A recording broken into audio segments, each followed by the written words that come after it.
Something's down there. Shortly after I started, some crazy, weird stuff started happening. I saw my girlfriend standing in the kitchen with her back turned. I just took her to work. Chris, you gotta get out of there. Oh my God. A plug of hair got pulled out. She has a blood spot right there. I mean, it was about that freaking big.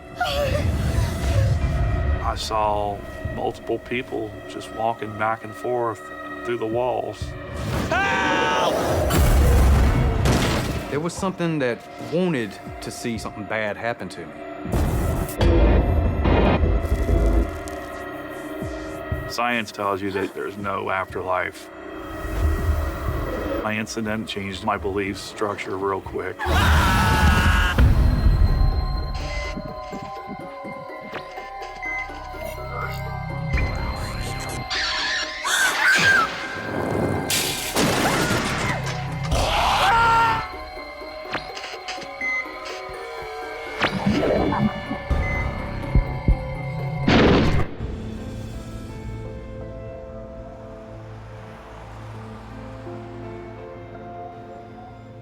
It's 2004 in a Florida beach town.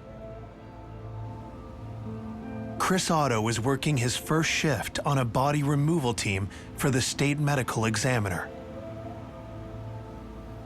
You just start with us? Yeah. The body removal team takes a body to and from a medical examiner to be autopsied, and we also take the autopsied bodies to the local funeral homes. That's the gig. Cool. You ever seen a dead body before? No, not really. I mean, like, I've watched TV and I've gone to funerals, but... It's a little different than that, but you'll get used to it. It's not too bad. Okay. We brought someone back to the medical examiner around 12:30 at night. It was an older woman, probably in her late 70s. She had passed away in a nursing home.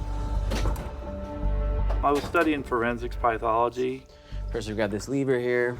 Twist it up, and then we're good to go. Okay, grab it. 1, 2, 3. Night, good work at the local medical examiner. When you watch stuff on TV, CSI Miami, it's fascinating to you. But when it's in person, it's a whole different ball game. Let's go. Yeah, sorry. Seeing somebody dead, it was numbing and kind of heartbreaking at first, you know, because everybody has a story. I saw a bunch of stuff that I didn't really want to see at first, but I knew that it came with the job because, again, I wanted to do forensics pathology, so it was basically the course to study, and the way to rank up is you have to get used to seeing cadavers.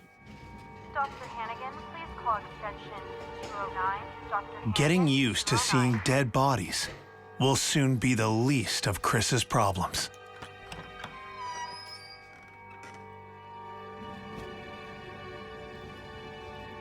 Security, please report to reception. Security, please report to reception. No, I'll do it.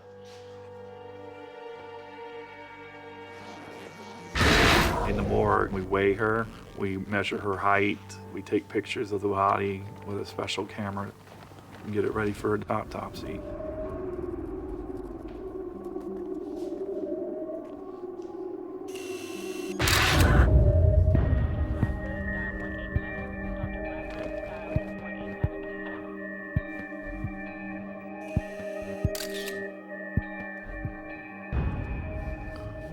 Draw straight.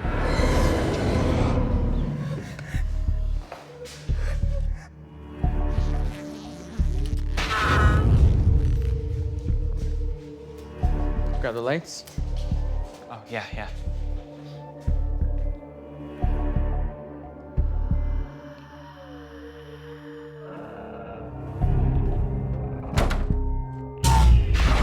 so we take this data entry. That's why we want to type nice. Chris has no idea that his first night is about to become anything but routine. Around 1 o'clock, we were finishing up. We're doing next to kin paperwork, signing her in, doing paperwork on her for the medical examiner doctors to oversee, writing down a quick synopsis of how she passed away according to the doctors at the nursing home. The only living people in this building at the time were me and Emilio.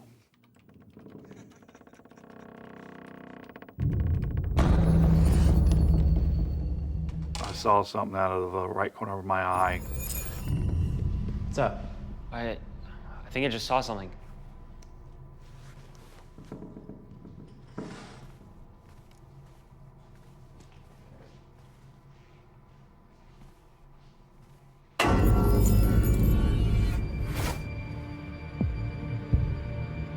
Hello? I saw a Hispanic teenager standing in the hallway, staring right at us. You see that? Yeah, I'm sure I saw something.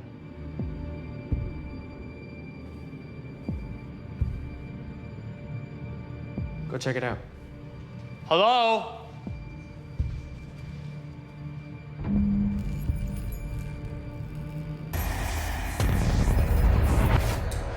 I'm going, oh my God, did they make a mistake at the local hospital? Chris and his partner see the figure of a young man standing looking at them in the hospital. Now, this figure is so realistic, they think, oh my gosh, somebody went and pronounced a living person dead. This is a fear that many medical professionals have. Patients that have been declared dead, have a time of death and death certificate all ready to go, aren't actually dead.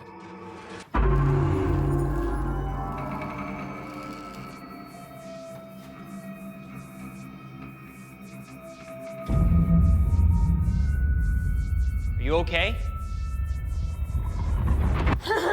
And he just kind of like stuck his tongue out like that, and he ran off laughing and giggling. Hey!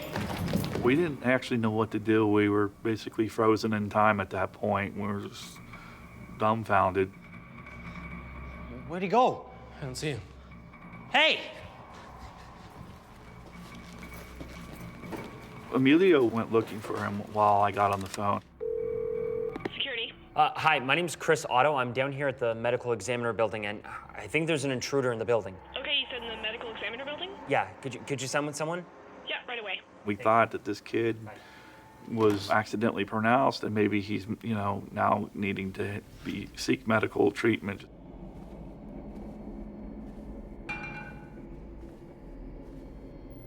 Just hang back for a second.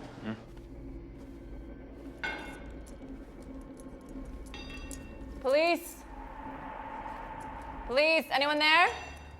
We looked in all the medical examiner doctors' offices. Okay, well, it looks like the door is still closed, so there's no forced entry there. Where else did you see him? Morgue. Over there. Okay. Let's go that way.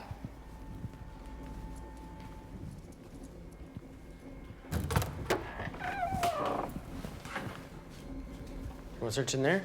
Yeah.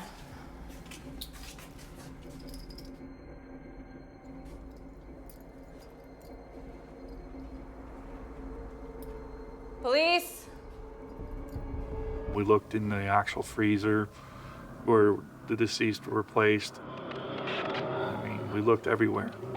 Bathrooms, hallways. Okay, well, there's clearly no one in there. We couldn't find him anywhere. All right, let's head back to your desk. The officer's patience wears thin with them. So it was here, and then you turned around, and he was at the other end of the hall. Yeah. Yeah. Okay, is this some kind of joke or something? No, we're not. No, We know I what swear. We saw. I'm telling you, we saw the same thing. Okay, because right now, there's no one else here. We've checked everywhere. There's no forced entry. None of the doors are open. Everything is locked. There's no one else here. So either you're playing a joke with us and wasting our time, or what? No, I swear to God, it's not a joke. We know what we saw. We're not messing around, man. We know what we saw. We're not playing games with you. Okay, well, we're gonna take off and help out with some real crimes. And when there's an actual emergency, call us. I know what we saw, man. Yeah. You want to grab a coffee? Yeah, let's go. So I was just like, you're wasting our time here, man. After they leave the morgue, Emilio and Chris remain shaken by what they've seen. That was weird, right? I don't get it, man. Yeah, it was a one-off. It's really nothing. What we ended up doing was we ended up getting into our van, and we drove about 30 miles away from the medical examiner to a local 7-Eleven. Thanks.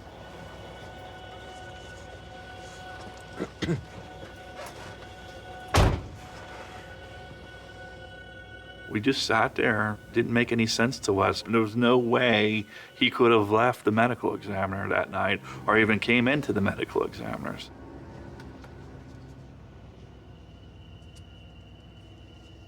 It's better that this didn't happen, right? Yeah. Like the cop said, didn't find anything, and we'll just carry on. Did we just see a ghost? We're the only people in there. Like, I don't know what else it could actually be. So, what was it then? Science in general just tells you that you live and then you die. That's it. There's no afterlife.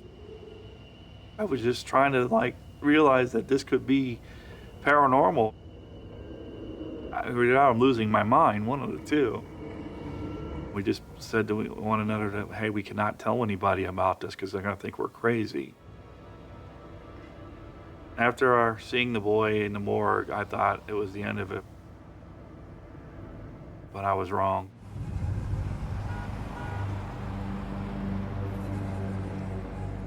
Next night, around 10, 11 o'clock, I had the day off at home.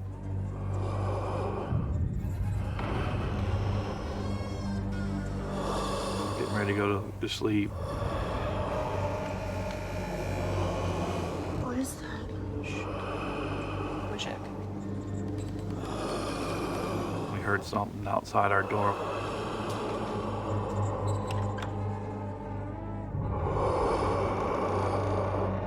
Like someone breathing through an air tube. A Darth Vader-ish sound. I had to see what was going on in my hallway.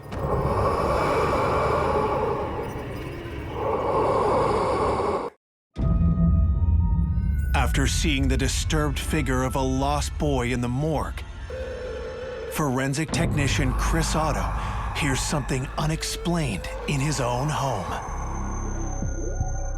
There was nothing there, and then the noise completely stopped.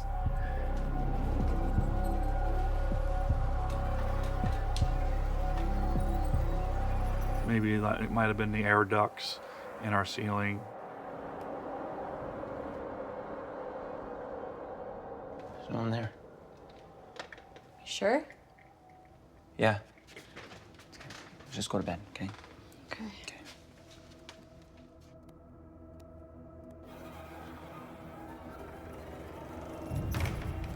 Chris and Denise snuggle in for what they expect to be a quiet night.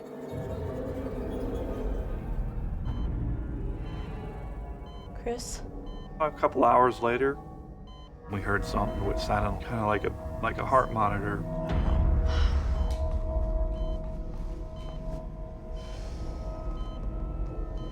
We were like, what is that noise coming from? Or we couldn't figure it out. We didn't have, anything that would cause that noise in our bedroom. Oh my God, what is going on? I don't know. Let me figure it out. We were scared. Just watch out, okay? Yeah.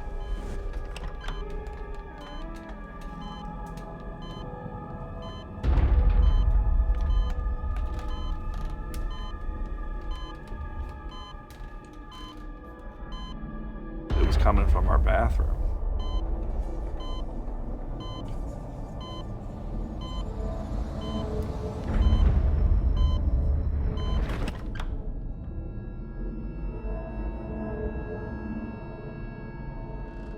We kind of looked at each other like, what is going on here? We're trying to rule out any paranormal. It must just be from some other apartment. People don't want to go there, right? We just don't want to sound crazy. We're just imagining it. Just go back to bed. I didn't even tell her what happened at that night at the medical examiner. Okay.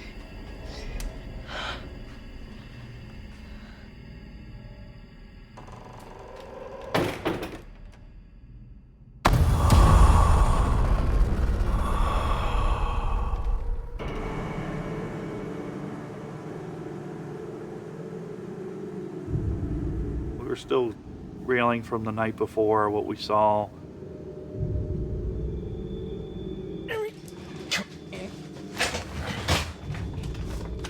Well, nothing took place. Business went as usual. Yeah, we're good. After a couple nights of working, I just tried to imagine that we didn't see anything. It was just a hallucination more than anything else. Maybe we were just overwhelmed and we were just tired, and maybe we were just seeing things. Chris was beginning to feel that things had returned to normal. Shortly after that, I dropped my girlfriend off at work. I was doing paperwork on my computer when I decided to go make myself something to eat. I saw her standing in the kitchen with her back turned. Denise? Immediate terror came over my body, and because I just took her to work. I was saying to myself, how can my girlfriend be in the kitchen when I just dropped her off at work? And I'm like, I'm losing my mind here.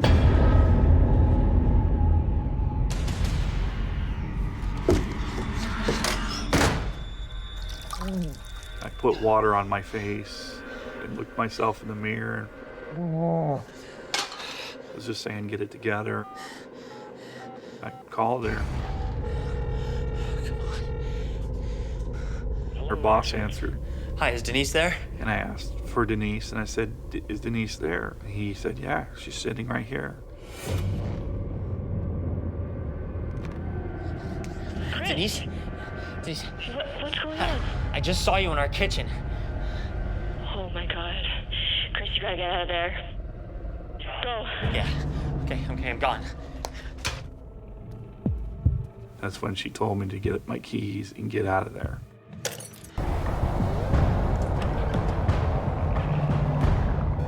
It was still standing in my kitchen with its back turned.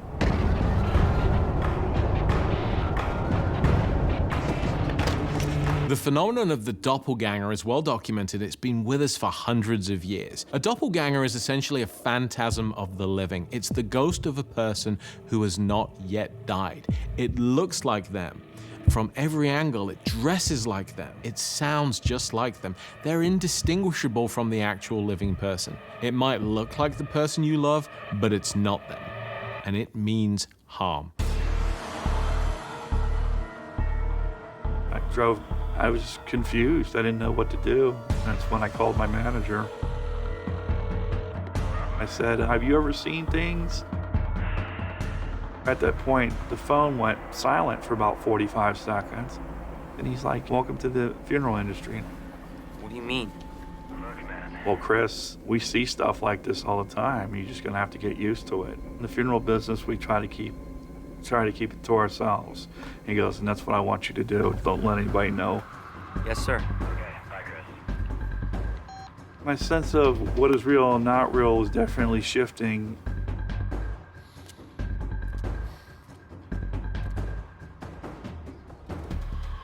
I picked my girlfriend up from work.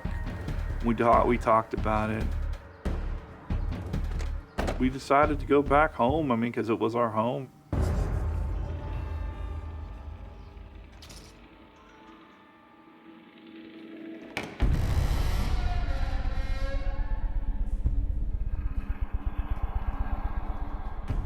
Everything was perfectly in place. Nothing was tampered with. There was nothing unusual. At this point, I told my girlfriend, maybe we have something here that's not from this world. I think something came back with me.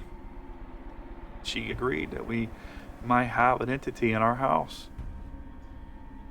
I guess I'm bringing home spirits, or bringing home ghosts, or people that had died to my house. Chris and his girlfriend now know that there are spirits in their home. Just got worse from there.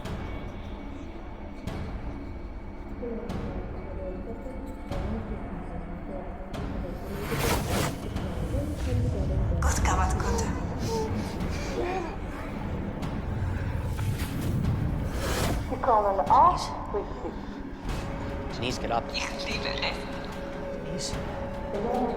Denise, wake up. Denise. Please, babe. God appeared to destroy the devil's work.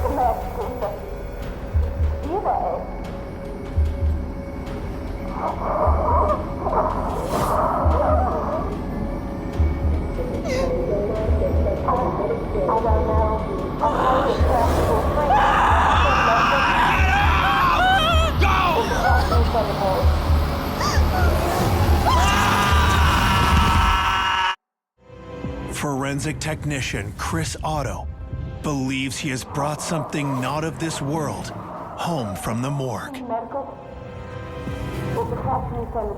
It was about 2 o'clock, 3 o'clock in the morning.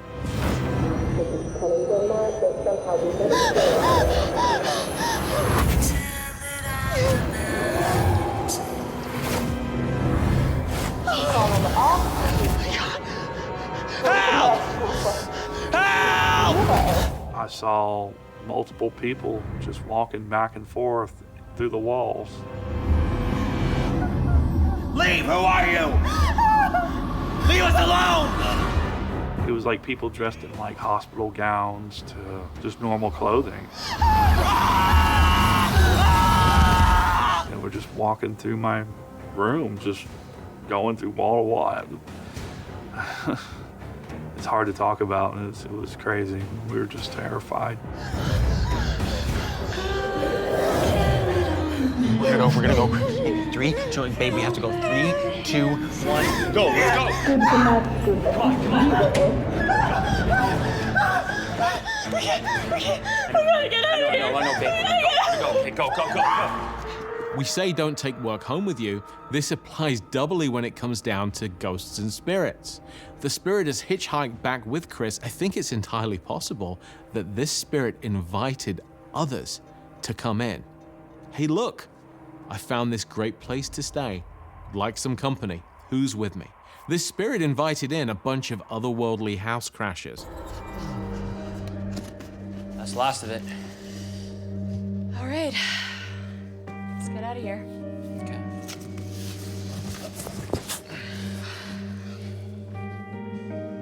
We just packed up and we left, and I quit the job and we moved to another place in Florida.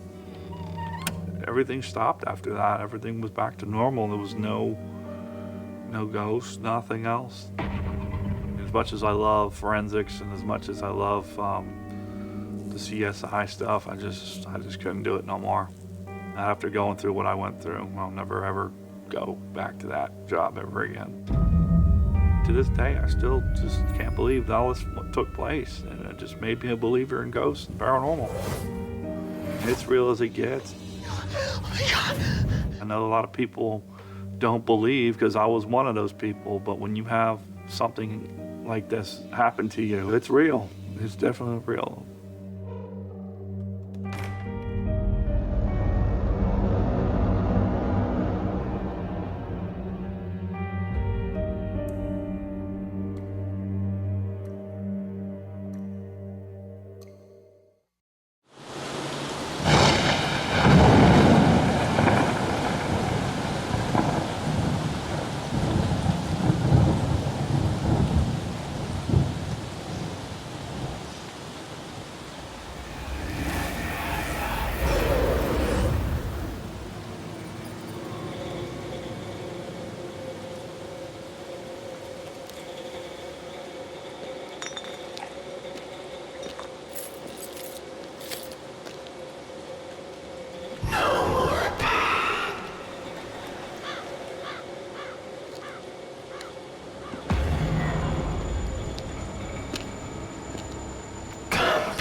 It's 2012 in a small old Civil War town on the Mississippi River. David Childers arrives for his first day at work, having just moved back to his hometown. That's where I was born and raised in. Beautiful town, beautiful, place. Couldn't stay away from it.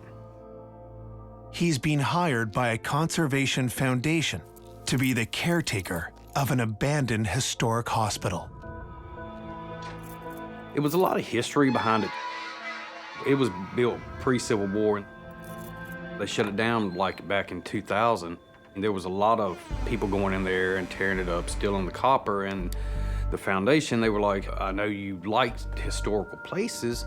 Why don't you just come on and, help clean the place up and make sure nobody gets in there and gets hurt? And so I took the job.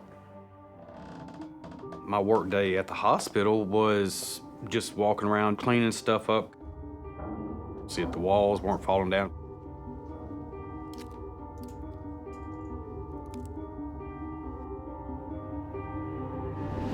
It was soothing. But shortly after I started, some crazy, weird stuff started happening.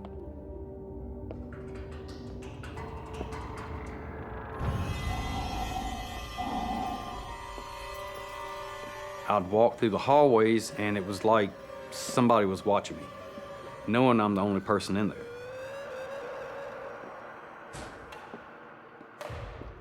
Every now and then, I would hear like little pops and bangs. I'm like, yeah, it's just a hospital cell. It's been here for many years and it's basically falling apart. Maybe that's it.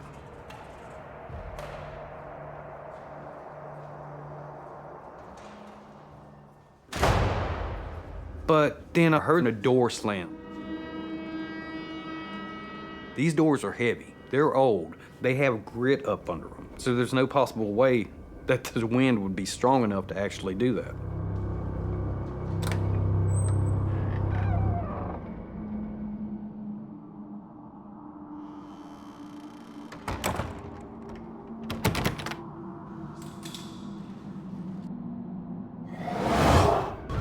Next thing you know, I hear a little girl laugh. And it sounded like it came from above me. It really sent chills up my spine, knowing a child is not going to be in this building the way it is. And I was like, so I shook it off.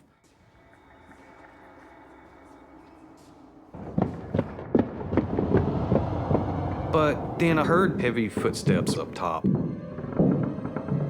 Keep in mind, this is a thick concrete floor. It's about 6 inches of concrete.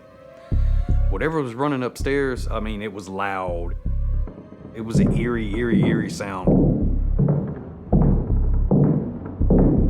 I turned my light toward the staircase and I was like, do I really want to do this? I don't know if it's going to be a person up there. Somebody with a weapon, I could get hurt. But I've got to check it out. Hello? Hello?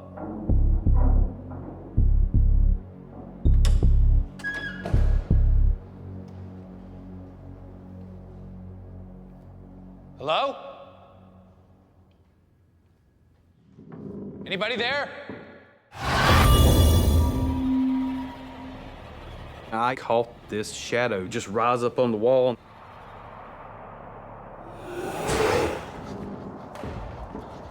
Where did it come from?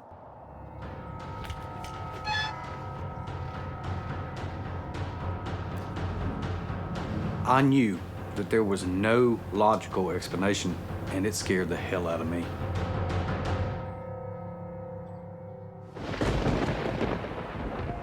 Days pass with no further incident.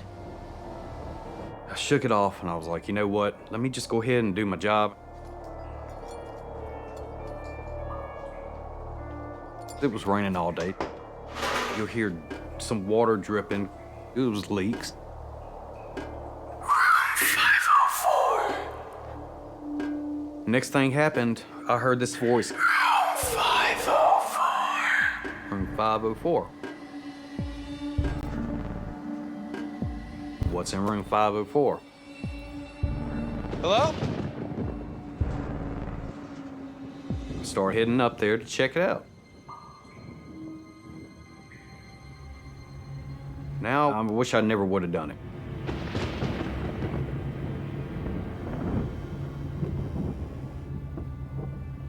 I went in through the doorway.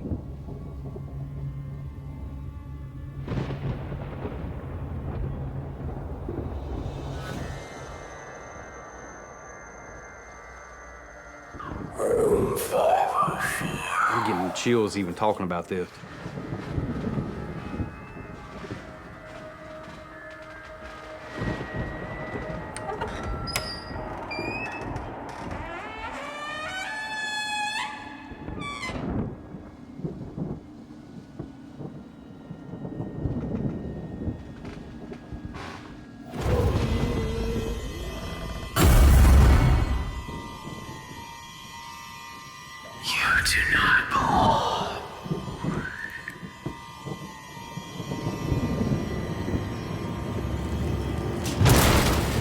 Next thing you know, loud boom.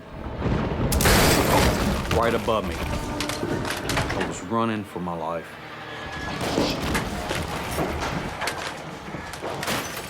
The ceiling just fell in. At an abandoned hospital in an old Civil War town in western Mississippi. Hello? Caretaker David Childers 504. tries to find the source of a disembodied voice. But in so doing, barely escapes with his life. Next thing you know, loud boom. Right above me. I mean, it rattled the walls. The ceiling just fell in. Thank goodness the building didn't collapse. I'm like, man, I can't believe that just happened. There were rumors in the community over the years that the place was haunted. It's hard for me to actually believe because, I mean, rumors are rumors, and people tell stories just to try to keep you away from places like this.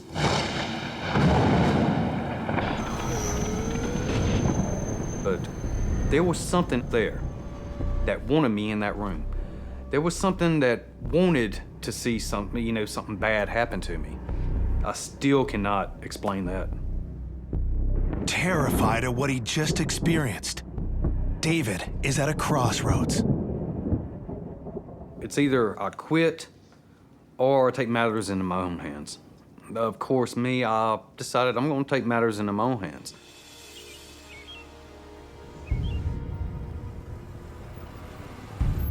My wife and I, we decided we're going to go into this place and we're going to set up some cameras to actually see what was going on. Thank you. Try to catch whoever or whatever it is out here. This place is creepy. Yeah.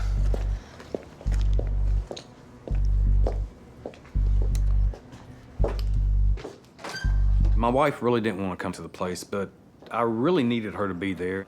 Of course, being my wife, she was like, okay, I'll help you. It was right in here where I heard the noises. So maybe... So let's set one up right here, yeah. Somewhere like looking this way. David and his wife set up cameras throughout the hospital in the hopes that they will be able to catch the intruder on video. I wanted to capture what was going on in this place because I know I'm not crazy. I know I'm hearing all this stuff. And I really would like for somebody else to understand exactly what's going on and what I'm dealing with. They leave for the rest of the morning and will return later in the afternoon. Yeah.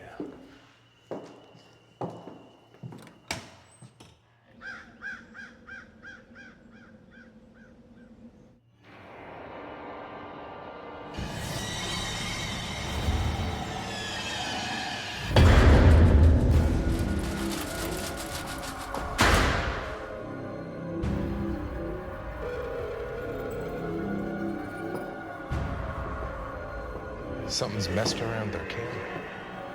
I just put a camera there, and it was knocked on its side. Even the tripod. It's starting to get really intense.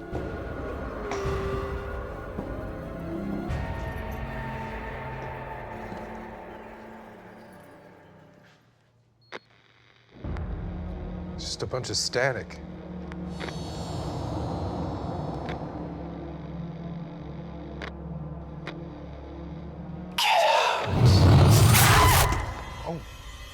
What? What happened? A plug of hair got pulled out of. Oh my God. She has a blood spot right there. I mean, it was about that freaking big. I can't do this. I You're can't. bleeding. No, no, no, no.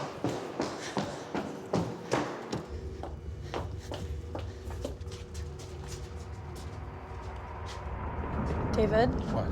Something's down there. She said there's somebody standing down there at the end of the hallway.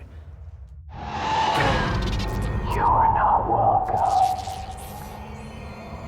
There it was. It looked like a silhouette of a person, but I know good and well it's not. David. Leave here. Come on. I was in shock. David, come on. David! It felt like it was looking right through me. Come and be with us. Next thing you know, she bolts out behind me. She runs out toward the catwalk, and I mean, I had to go running after her. And she was like, let's go, let's get out of here. Whatever it is, doesn't want us here. Let's go now. Come on, let's go. The heck was that? I'm just racking my brain. I'm trying to figure out what is going on. What exactly is this thing?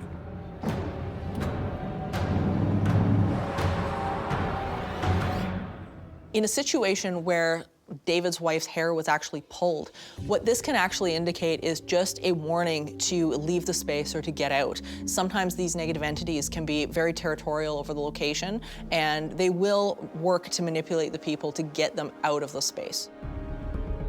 David stays away from the abandoned building for several weeks.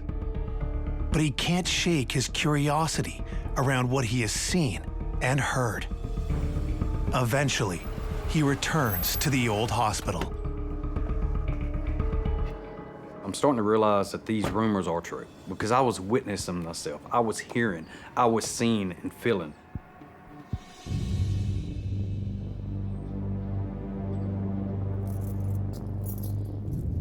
As soon as I got closer, I felt like I was being pulled there.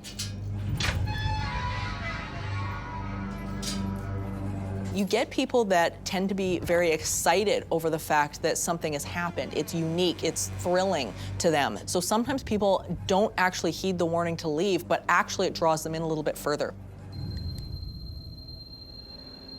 It was something deep inside of me that just lured me in. I felt safe. I felt like the hospital was taking care of me.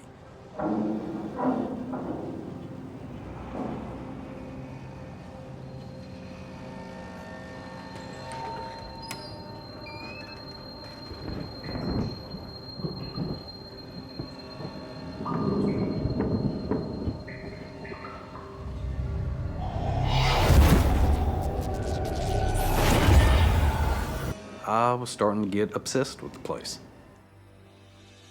David finds no intruder. Because I'll be home soon.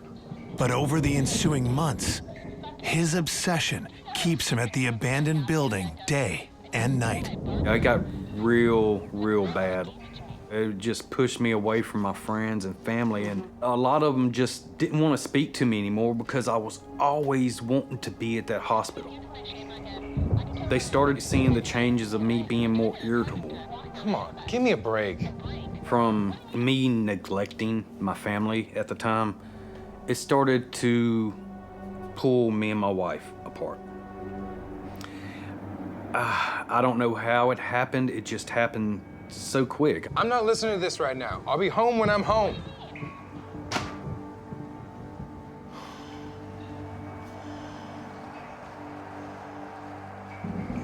My whole personality changed, and I still don't understand why. It got worse and worse between me and her. The more time David spends in the decaying building, the more his mood turns. I fell into a deep depression. It got to where that I got a barbecue grill, and I took it up to the roof. And I would sit there in a lawn chair on the roof of that hospital and just cook out. Until one day, it threatens to consume him completely. This is where you belong. All of a sudden, everything just got muffled. I could hear everything. I can hear the noises. Come be with us. It was like I had earmuffs on. No more pain. And then I start getting a soothing feeling. Come and be with us. I wasn't upset anymore. I was at peace. And I mean, it felt good.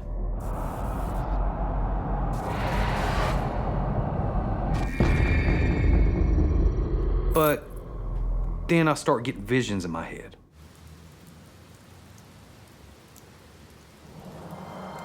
It wasn't voices, but it was just visions of me walking to the edge. So I walked to the edge of the roof.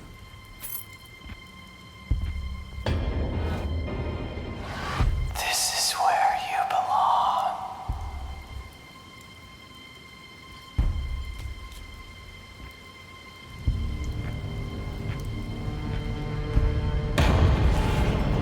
This is where you belong. I'm looking down.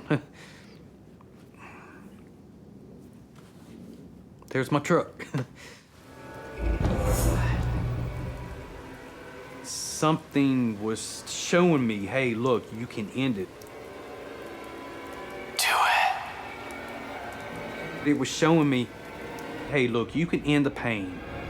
End all this right here, right now. Just go ahead, take that last step.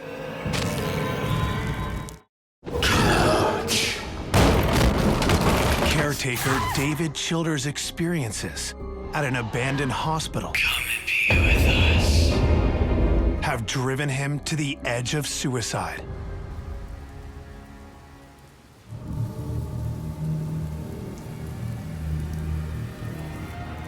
Do it.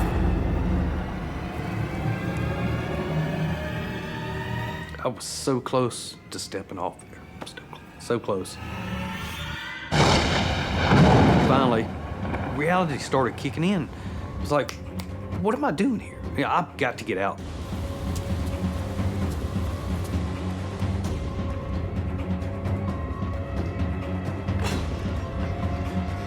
I ran down from the roof, I get in my truck, and I get out there.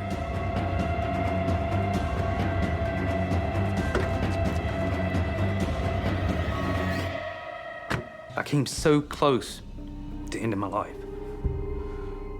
That place is truly dark.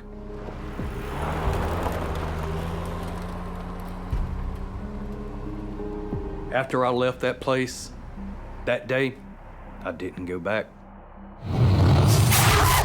You've got this negative entity that is very territorial over the location.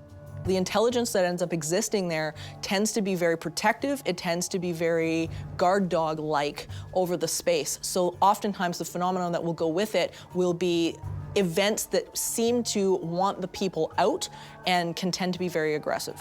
Room 504. Get out. The same dark spirit that almost killed me before with that ceiling falling in was trying to make another attempt. And it almost happened. It was wanting me to jump off that ledge. I would still get urges to go up there and check it out, but no, that wouldn't happen to me again. And I wouldn't live in that lifestyle. After that, they decided they're going to tear it down. I watched the papers, I watched the news. I was like, man, I can't wait for something to happen. Something that you just get rid of that evil place, man. They posted a video of the teeth of that bucket of that excavator. Just dig into the side of it. That made me so happy. It was just like a weight just lifted off my chest. Until this day, I'll watch that video a couple of times, knowing what could have happened to me. And it didn't.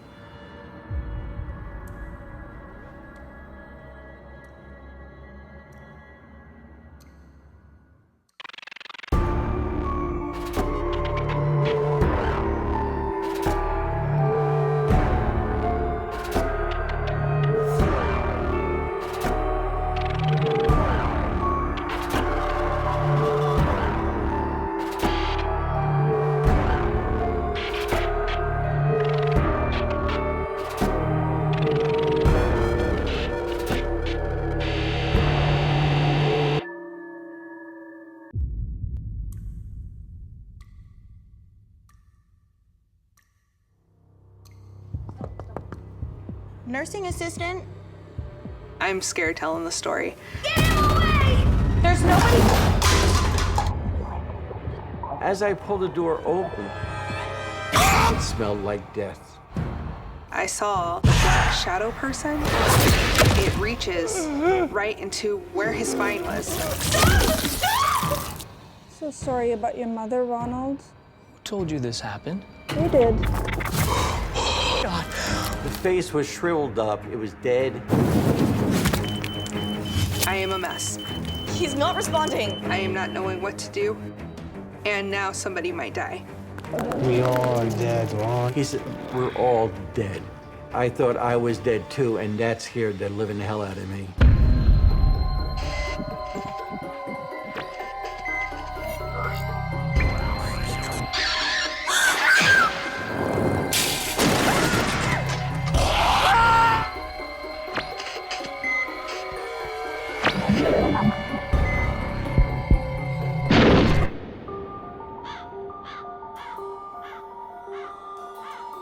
In an old, isolated psychiatric hospital somewhere on the American Eastern Seaboard,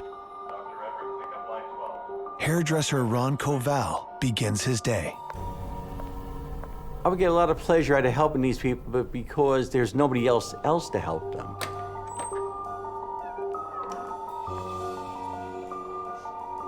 They're lost. They have nobody.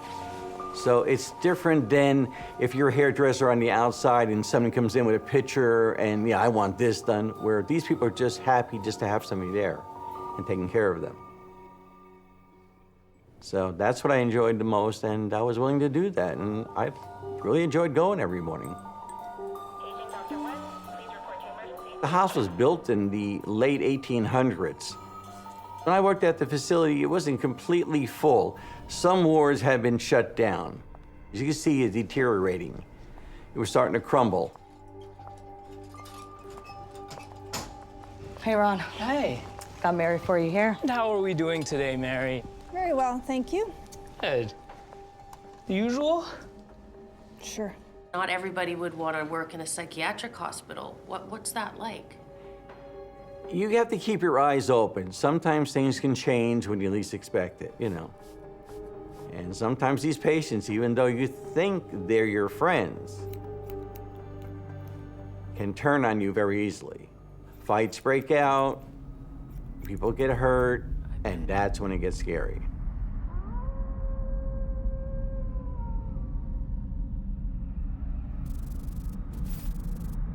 Ron will soon have reason to wonder if the old institution hides things more scary and more dangerous than the occasional violent patient.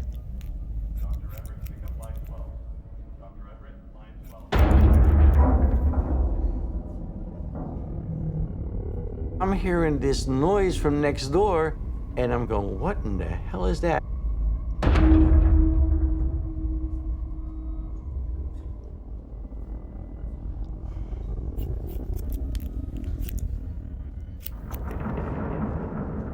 You could hear it, boom. And then it came repetitive. Not just one, not just two, like four. Then boom, boom, boom, boom, boom, boom, one after another, louder and louder and louder and louder and louder. You can't tell me you didn't hear that. Those noises next door? There ain't nothing next door. That room hasn't been used for years.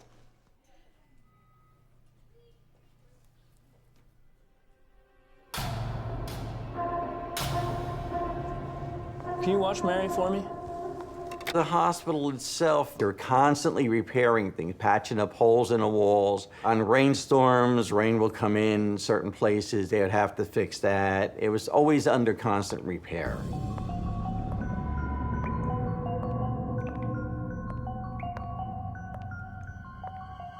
Ron wonders if there are workers in the next room.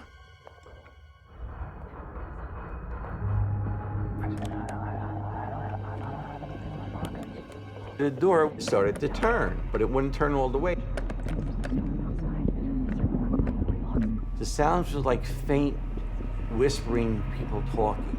This was a muffled sound, but a lot of them.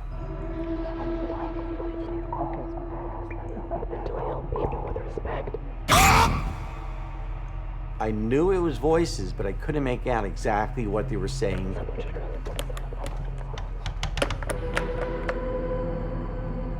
Hello? Hello?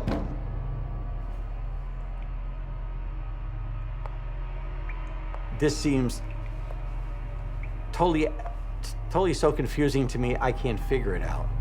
What's going on?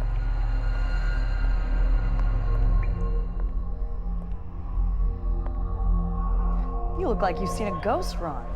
What's in there? That's the morgue. They used to do the autopsies in there. She said, very calmly, she goes, oh, that was the morgue. I said, you're kidding me. She said, no. The doctors in there would do the autopsies on the bodies and that. Wall that was to the hair salon. It was a makeshift wall, like a partition type wall. Because I looked up to the ceiling and I see pipes going across, and in the hair salon, they had a drop ceiling. So then I said to myself, all this time I've been working in a morgue. Then I'm getting to the point where I'm starting to get really scared and nervous what's going on.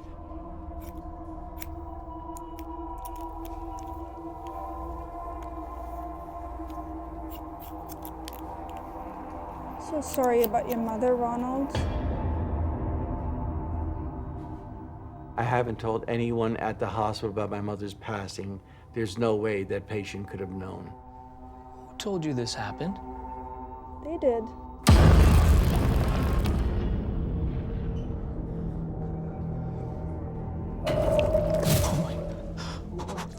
Sorry. That's when it got really scary.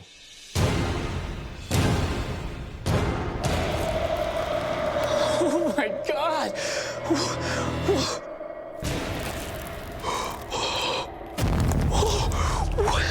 I looked down and it wasn't her. Are you not seeing this? There was actually a corpse there. It was a dead body. It's so cold. Oh my God. I've never been that scared in my life. In an old, remote psychiatric hospital, hairdresser Ron Koval. You can't tell me you didn't hear that. Hear what? Hears strange noises emanating from what used to be the morgue next door.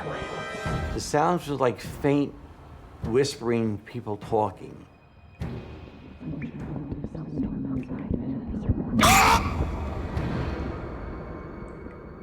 Then I'm getting to the point where I'm starting to get really scared and nervous what's going on. So sorry about your mother, Ronald. Who told you this happened? They did. Then he sees things beyond rational explanation. Oh my God! The face was shriveled up. It was dead. The eyes were gone. The fear was so great. It's just like, it just overwhelms you. It just takes you like, boom. It's so cold. When Ron sees the corpse in his hands as he's cutting the hair, what's happening is that he's actually picking up on events that have happened in the space. This place was a morgue. And I think what has gone on here is the fact that he's picking up things that have occurred as events in that location. Are you not seeing this? What, you mean Mary?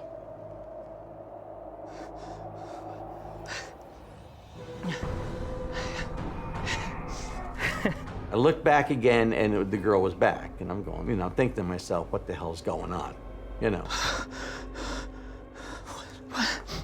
You okay, Ron? Yeah.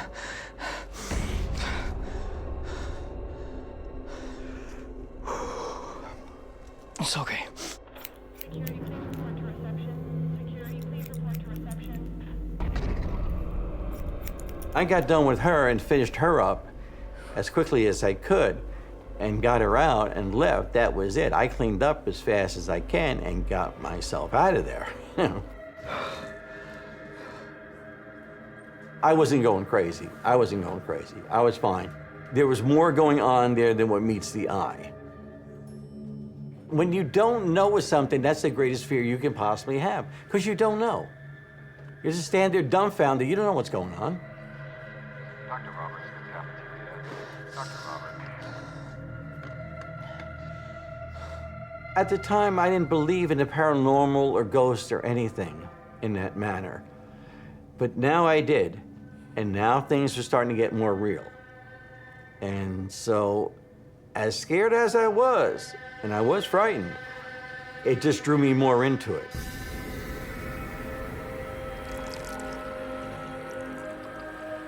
To find out what is going on. Well, little did I know at that time, that was just the beginning of the events that were going to occur. Hey, Rod. Hey, you got a second? Sure. So I kept it to myself. I didn't tell anybody. Because you're in a psychiatric hospital, and it's kind of weird to tell them that, hey, I'm hearing voices, I'm seeing things, you know. You don't want to think you're crazy. You okay? Sure. Yeah? Although keeping the strange events a secret from staff, Ron decides to reach out to a friend. Later on that day, I called a friend of mine who is a priest and told him about the incident.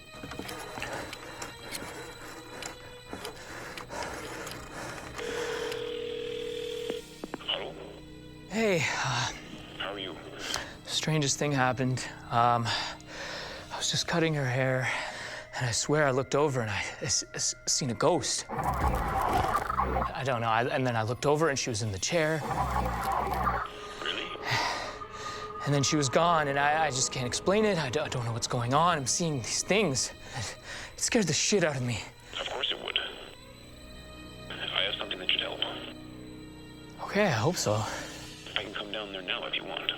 Okay, see you in a bit.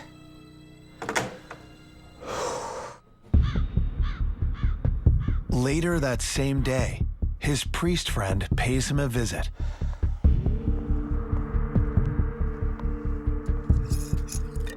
He gave me a small satchel, and there were 4 bottles of holy water. And I asked him, I said, what am I supposed to do with this? He says, you don't throw it around the room or anything. He says, every day you drink some of it. It'll go through your system, in your bloodstream, and stay with you. I started drinking the holy water every day. I really thought the holy water was going to protect me, and it was working. But as time went on, I was wrong. Events begin to escalate during a fierce winter storm that shuts down roads in and out of the isolated hospital. What I did is I went and made plans to spend the night there.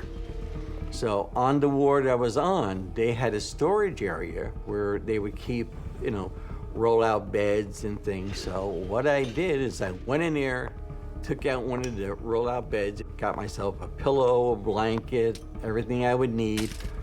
This is where I'm spending the night. And you hear the wind blowing and the blizzard and everything coming around.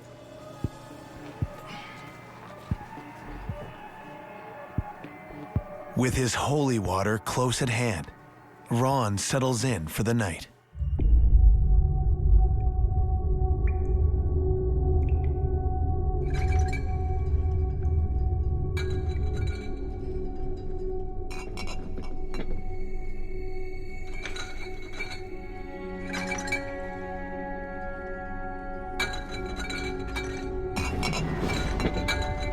It would seem that even that which was supposed to protect him is not beyond the influence of the strong forces at work.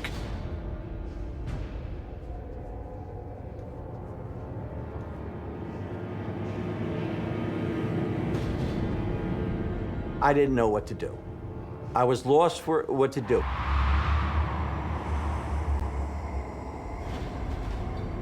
You could feel a chill come over. It was getting cold. Ron follows the chill in the air. As I came to the wall, it was just bitterly cold.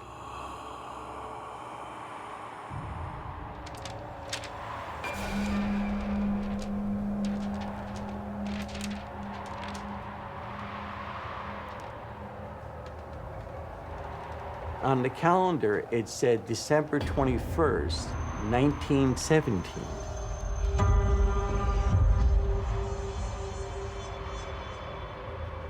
It scared me, but it also got my adrenaline going and made me wonder what was really going on here.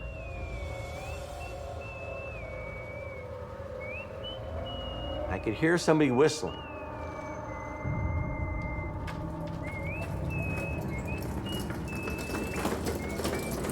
Then I heard a gurney coming down the hallway. I looked both ways down the hallway, and that was it. There was nobody there.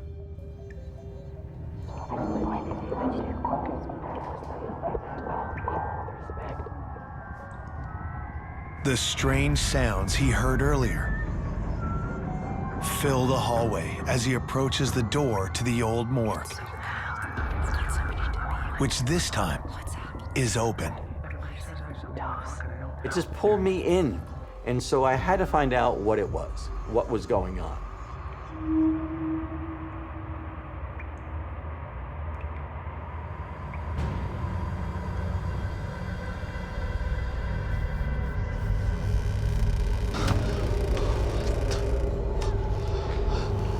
As I pulled the door open slightly, the smell started to seep out.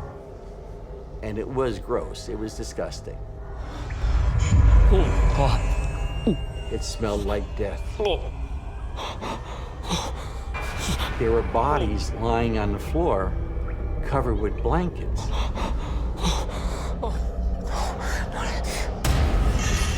I'm sorry about your mother, Ronald.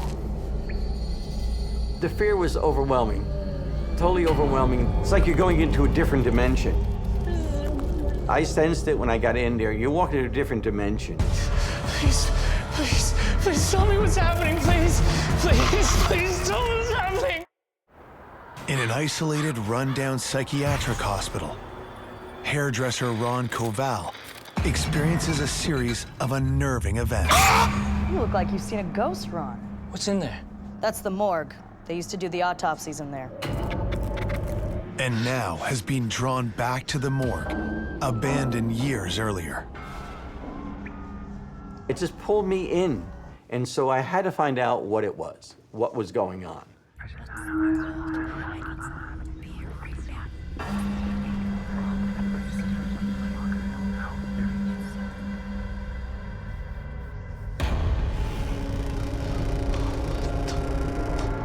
As I pulled the door open slightly, the smell started to seep out. It smelled like death. He discovers the room holds more than the smell of death. I'm sorry about your mother, Ronald.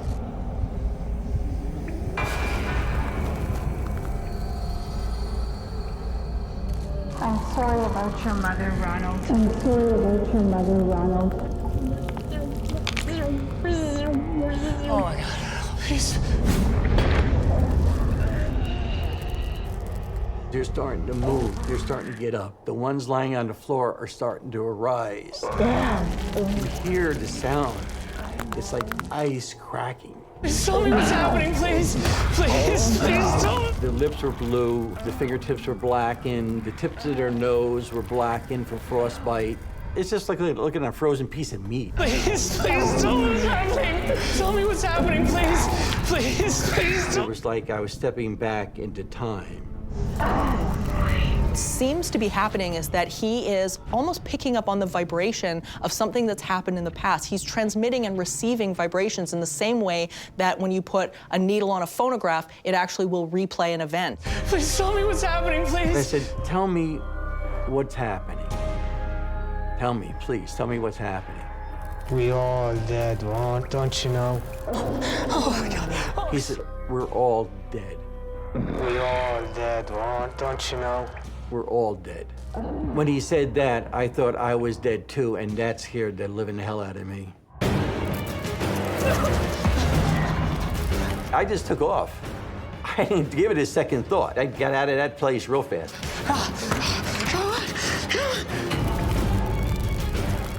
Strangely, the door to Ron's salon is locked. I was panicking and trying to get the hell out at the same time, but nothing was opening. Can't get out. I can't get out. You're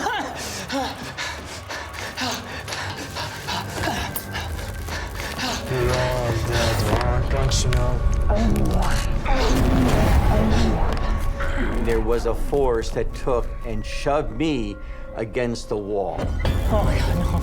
Oh, please just leave me alone, please, please. As I looked up, then these bodies started coming right out at me.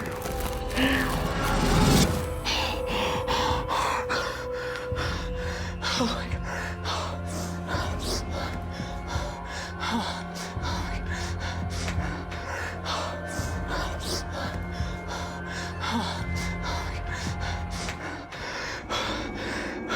I was petrified, totally petrified of what I've seen and heard. All this time, I've been working in a morgue, and the sounds I was hearing and the things I was seeing were people at one time that were there. I made coffee and that. That was it, that whole night. I stayed up until daybreak.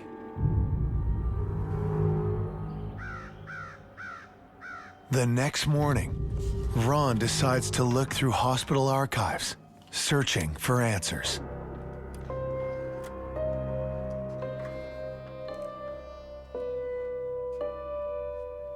In 1917, the boiler broke down and the patients froze to death. There was no heat. 20-something patients died, other ones suffered frostbite.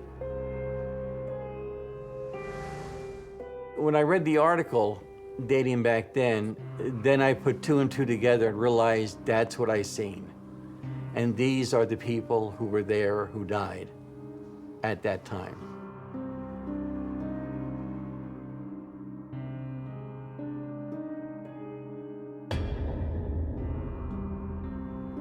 After that, it became too much for me, and I decided to pack it in and quit.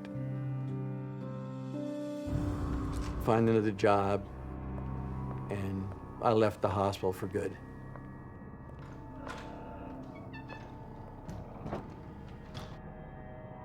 I went back recently in December for a funeral within the area. And my wife said to me, "Oh, you can just stop by where the hospital used to be?" I said, "No."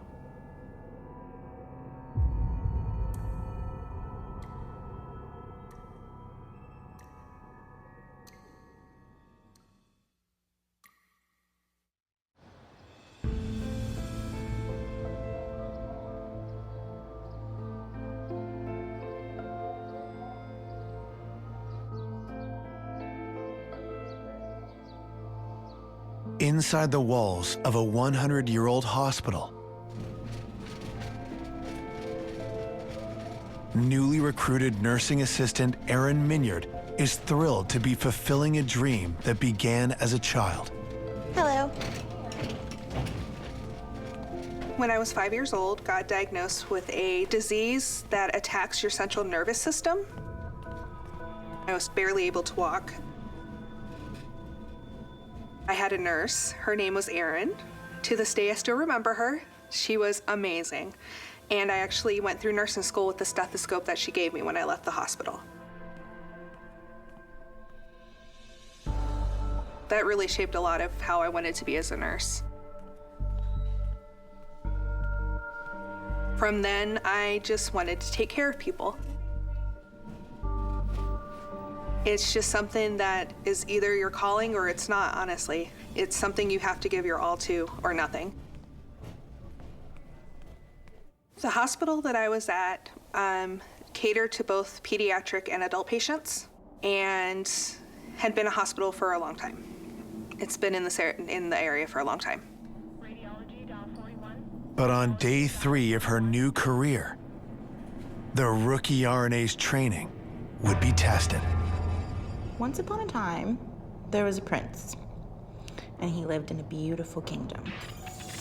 And this prince had a pet skunk. One of the things that we had to do is kids that were special needs, they would need what they called a sitter. This skunk was the color blue.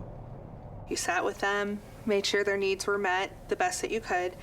He was with it mentally, but physically, he had limitations. He couldn't get out of bed by himself. You know, he could barely roll over without any kind of help. And it smelled of roses and daisies and all kinds of wonderful scents.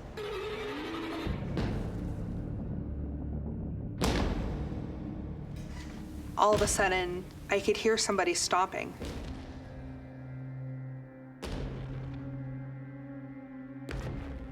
It was like somebody was very angry and was in their boots and were just stomping on the floor.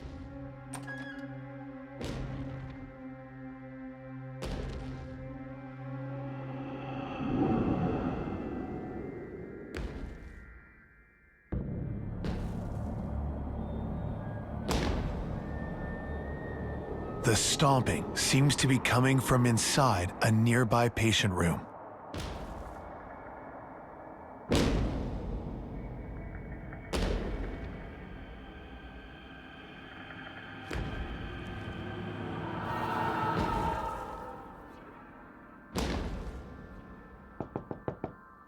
Nursing assistant, is everything okay? And I'm getting no response, but I can still hear the stomping. It gives you the impression that this person's upset. Of course, one of the first things you think is, okay, maybe somebody's hiding. Maybe this person's upset and wants to hurt you or wants to have a confrontation of some point. Suddenly, the room goes silent.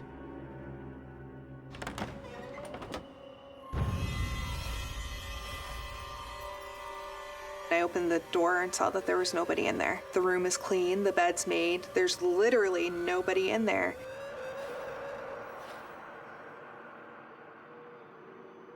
So I okay, maybe I'm just hearing things. But there's no question about what she hears next. I hear screaming. It is panicked. It is something that makes your own blood just like curdle because something's not right and it's 20 feet away from you. Get him away! Get him! Okay, what's the matter? What? Get him away! Get him away! What's the matter?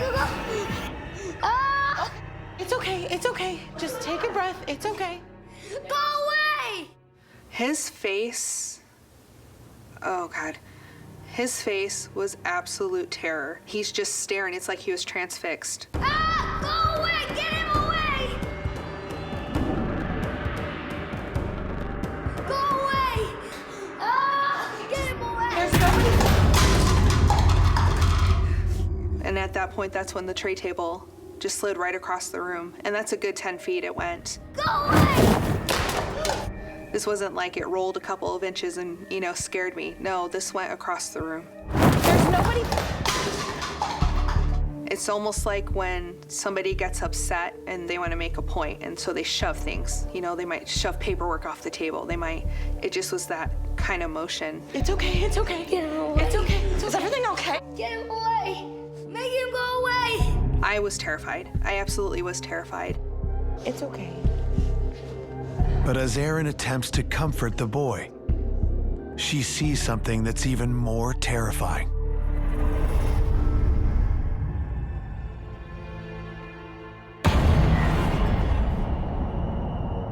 That's when he just told me, I had this dream, this man had a stick and was hitting me, and it made my back hurt, and then my skin was gone.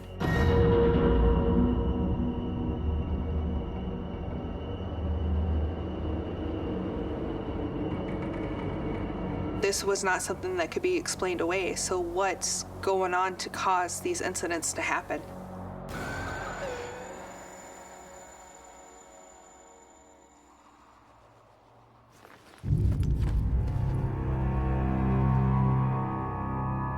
I was scared enough that I sat there and stared at this kid to make sure, you know, that everything was going to be okay. By the next day, the boy is feeling much better and is discharged. At that time, I was really hoping that whatever this was had had its fun and moved on. But from that point, things really did get worse. On Erin's next shift, Okay, put your vest on now. a new patient has been assigned to room 668. Yep, just like that. He was a cystic fibrosis patient. Do you have the IV? And 2, there we go. Okay. Basically what it is, you get to a point where you cannot stop making phlegm and it just floods your lungs. So sometimes people will have a flare-up. They might need to come in and get therapies. There you go. It's not too tight. One of the things that they use is a vest that vibrates, and it basically loosens all the phlegm so they can expel it, which helps them breathe better. Just breathe normally. There you go. Good. So this young man, his lungs aren't functioning the way they should. And of course, if you're not getting the oxygen you need, you tire very, very quickly. Part of the teen's therapy involves daily exercise. He's walking around, he's in a great mood. He's just happy to be alive. He's happy that, you know, he's able to get up and move around for the first time in a couple of days.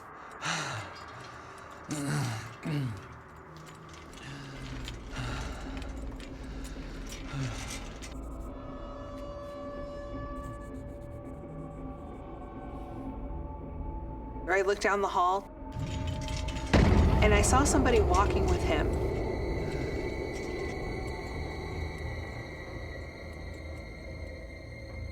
The first thing I thought is it's his brother, dad, somebody that's with him.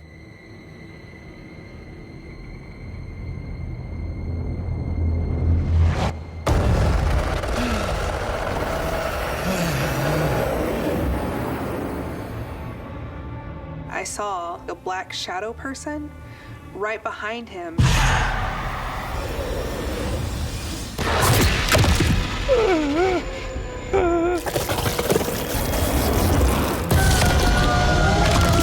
It reaches right into where his spine was, to where like his lower lobes of his lungs would be.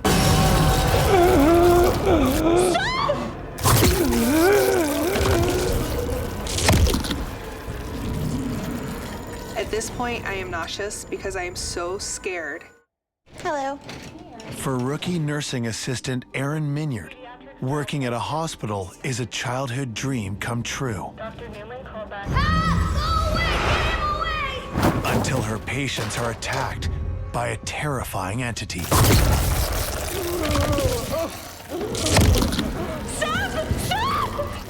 At this point, I am nauseous because I am so scared. It was like a horrible nightmare. It almost felt like I was running through mud trying to get to him. Stop it!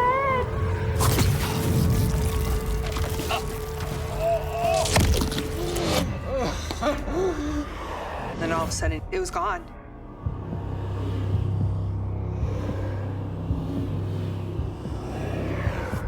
It was just gone. It was like when you think you see something and blink and it's gone. It's okay, take a deep breath. I get running up to him, hey, are you okay? And he kind of looked at me and he gave me this real weak smile and he goes, I'm just really tired all of a sudden. You're okay. You're okay. It's a very scary situation to see something like that. And it's even more scary and more frustrating to be the only person that witnessed what happened.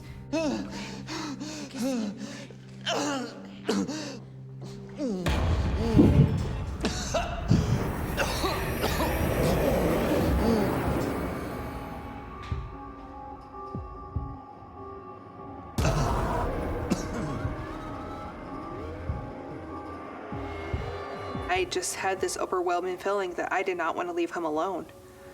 I felt like if I left him alone, something even more horrible was going to happen to him. And at this point, he can't catch his breath. An entity might, over time, siphon the life force, the energy off another living being.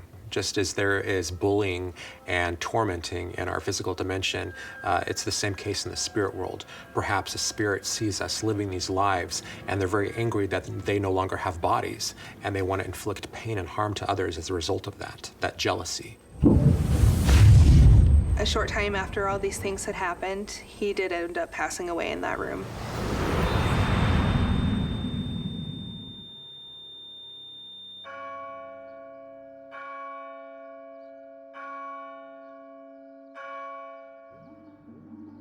But, as Erin discovers, it's not just the patients that are at risk.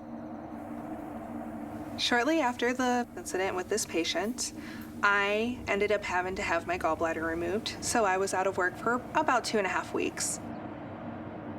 Taking little time to recover, Erin gets right back to work.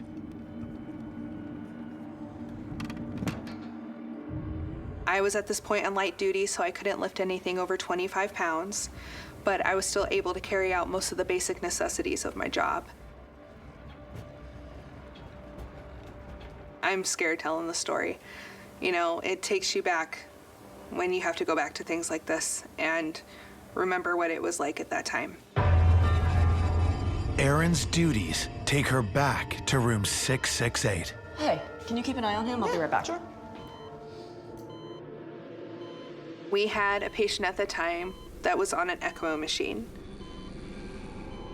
If you've had a horrible trauma happen, it's basically your heart and your kidneys outside your body. It cleanses your blood, it keeps your blood oxygenated. It's basically a last resource for a lot of people to make sure you're gonna survive whatever has come.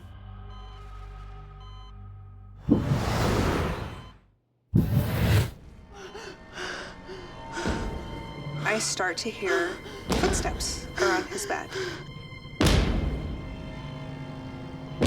Hearing footsteps when there's no one around to make them is very foreboding. It's definitely a warning. We can hear something coming, and it's setting off our fight or flight, a chain of fear. It's a way for a spirit to perhaps intimidate us, but more likely to also warn us.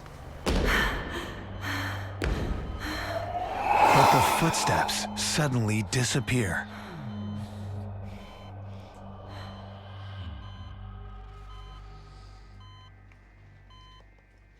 All of a sudden,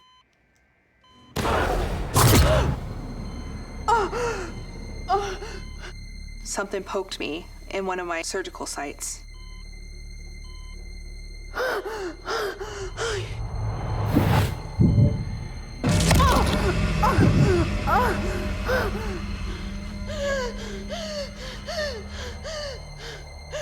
I had 3 or 4 different areas where they had gone in to get my gallbladder out.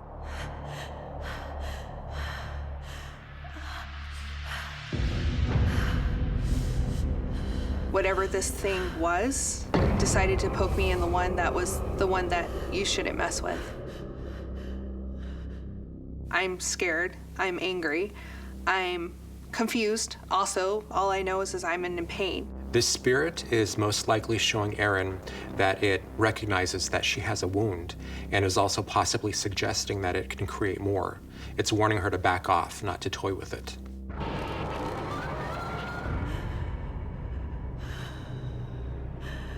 What's going on? Oh my God! Are you okay? He's in there, and I... Who's in there? He poked me, and You're bleeding.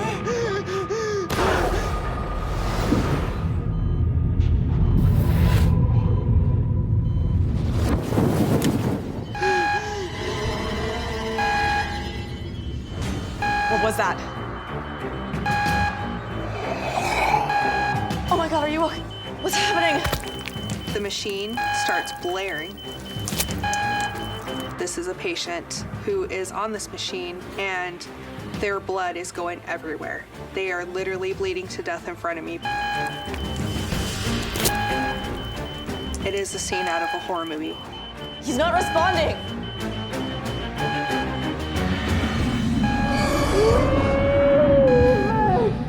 Something pulled that tube. Since starting her new job, rookie nursing assistant Erin Minyard and her patients have been at the mercy of a malicious, violent entity. And now, it appears to have sabotaged a machine that is keeping a critically ill patient alive. Every precaution is put in to make sure that this tube does not move. So for it to just spontaneously pull is very, very, very rare, if not impossible. Something pulled that tube. Something pulled that tube. This is a very common phenomenon. You know, machines are run by electricity, and you have these beings that are in the realm of spirit. They're made up of energy, so it's very easy for them to manipulate electrical devices. What's going on? Leave! Who are you talking to? He's not responding. I have no vitals. Okay. I am a mess. I am crying. I am not knowing what to do, and now somebody might die. Miraculously, Aaron and the other nurse are able to stabilize the patient who survives the ordeal. The patient ended up being okay, but that was beyond terrifying. Beyond terrifying. Erin is deeply scarred by the event. She begins to worry that the malicious entity is attached to her. It made me very, very scared, and I didn't go back to work for a good week. I was terrified because at this point I'm believing, okay, maybe it's not something that's in the building, maybe it's something with me that's trying to hurt these people. And why does it want to do that when all I want to do is just go to school and help people? But upon returning to work, Erin confides in a coworker and learns that the hospital has a dark history with the paranormal. You're not the only one creeped out. This place is so crazy haunted. I've been sitting at the desk and all I hear is footsteps coming up the hallway. They're just stomping down the hallway at us. I was in for a shock when everybody's had experiences and everybody's had things happen. I don't know, I just feel like something bad, like bad energy or something. I wouldn't be surprised. This building is so old. Honestly, it's probably about 100 years old. I wouldn't be surprised if it's one of the old employees or something.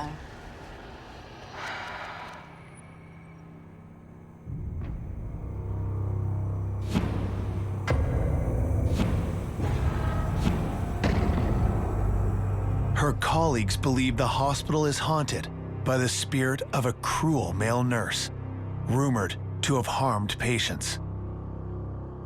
Even the most hardcore of, I don't believe this, there's no way that this could ever happen, had to step back and say, I can't explain it. I just think some people are born evil.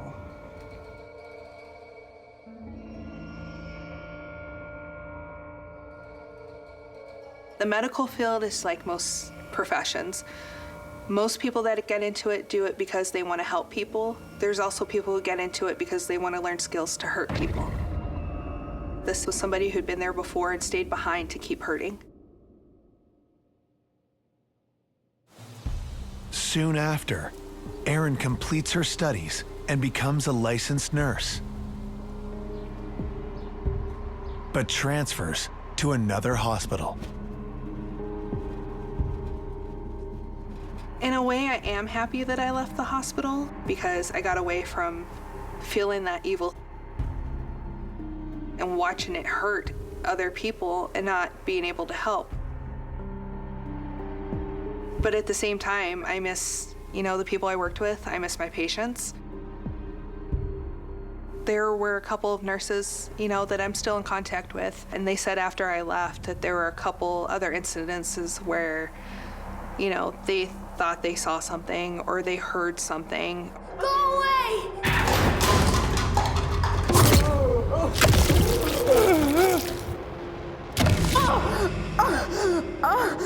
I just hope they bring somebody in to clear out whatever energy's in there, because that thing in life, he wanted to hurt people, and now he's, on a different plane and can do it. And there's nobody really to stop him. People don't know how.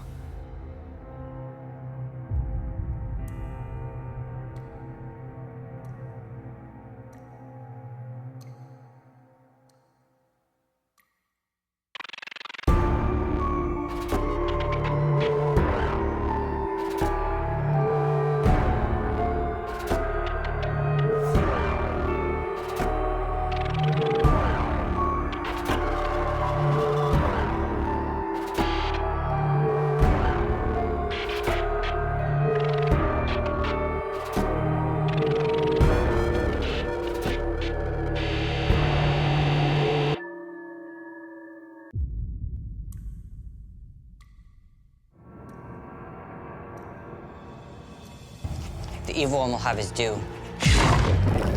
And you will pay with your souls. I assumed he was a Satanist. He's full-blown possessed. Sir, are you okay? This I don't like. I was petrified. There was an older gentleman sitting there. There should have been no one at the building at that point in time. Hello? As we turned back to question him, the gentleman was gone. We call upon the evil one to show the light of darkness. I've never seen anything so terrifying. All of a sudden, we saw this mist appear. It actually went through him. It was sucking the life out of me. It just got worse.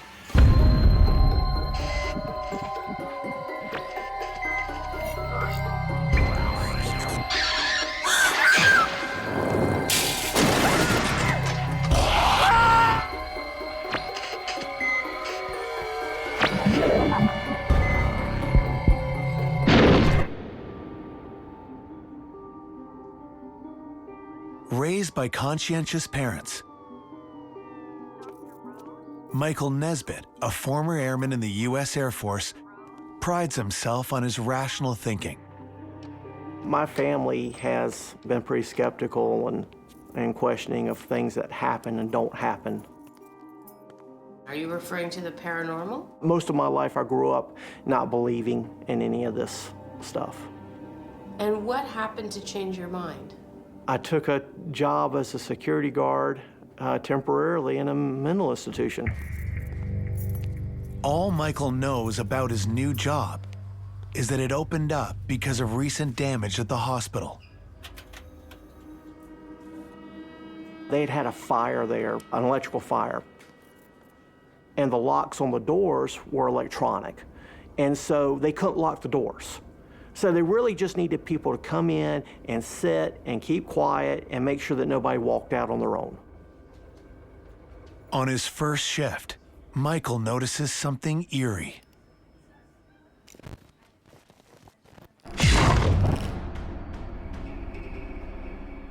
It really was right out of a movie.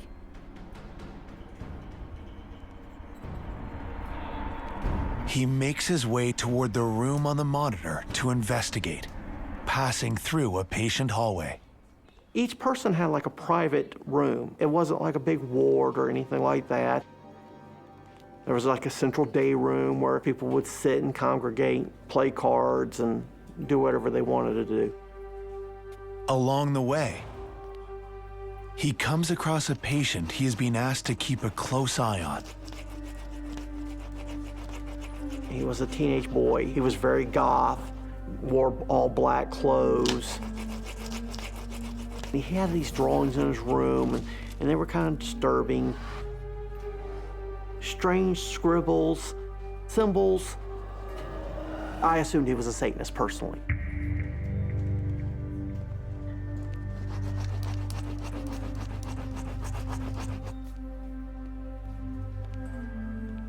With all of the patients accounted for, the burning question for Michael is, who is in the abandoned room?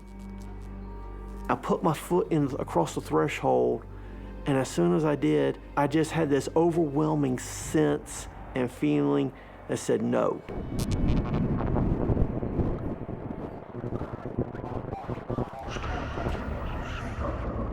Everything inside me said, don't go in there.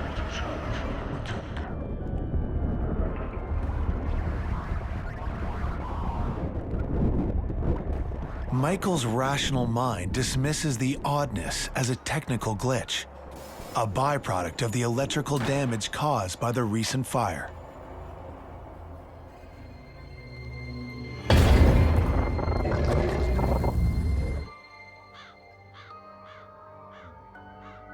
The evil one will have his due. You will all pay with your souls. He's coming and your lives are forfeit. You don't understand. He's coming and your lives are forfeit. I overheard him tell one of the nurses, I'm going to summon demons on Halloween. I'm going to bring Satan in here on Halloween. Look right at her. Just deadpan serious. Your lives are forfeit. Halloween is that time of year when paranormal investigators get more ghost reports than at any other time. Sensitives will tell you that there is a thinning of the veil between worlds. As we get closer to All Hallows Eve, it becomes easier for the dead to come across. You don't get it. It's okay. He's coming and his power will be greater than ever. Hey, it's okay. Let's just get you back to your room, okay? Calm down, it's all right. Come on.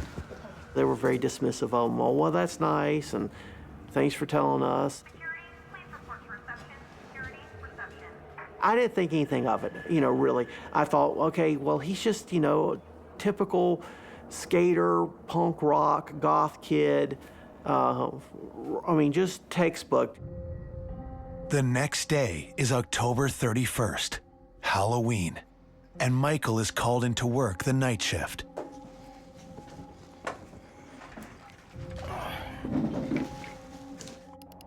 With the teenage patient's bizarre curse still on his mind, Michael notices that there is a large hole in his wall and quickly learns that he's being moved to a padded cell, also known as a quiet room. I looked up on the monitor, and he was laying in the quiet room on the floor in 4-point restraints. Hey, Trisha, Ben.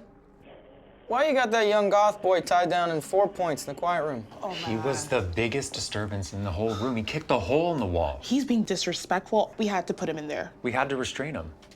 Earlier in the day, he started getting agitated, and they said he started making noises, and then he kicked a hole in his wall, and he was getting more and more belligerent. They just thought he was dangerous to himself and to others. All right, I'll keep an eye on it. Thank you. Yeah, no problem.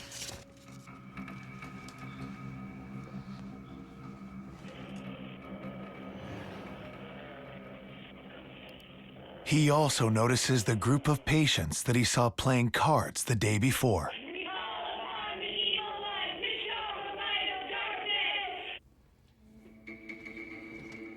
At the same exact time, they're having a seance in the common room. We call upon thee by the means of the only true God, Satan, to rise.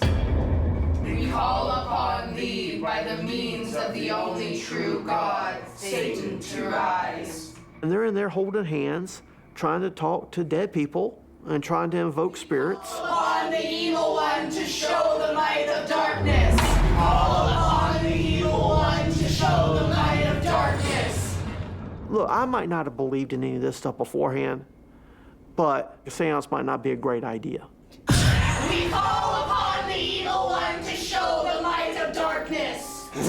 Especially given what's happening to the goth patient in the quiet room, which is no longer so quiet. Summon his power. We call upon the evil one to show the might of darkness. We call upon the evil one to show the might of darkness. There was this guttural animal-like noise that was coming out of him that was definitely not human. What's going on? He's full-blown possessed. You kidding? That's not real. Oh, it's real. And he is. It's Halloween. And at a psychiatric institution, recently hired security guard Michael Nesbitt experiences strange events that shake up his rational mind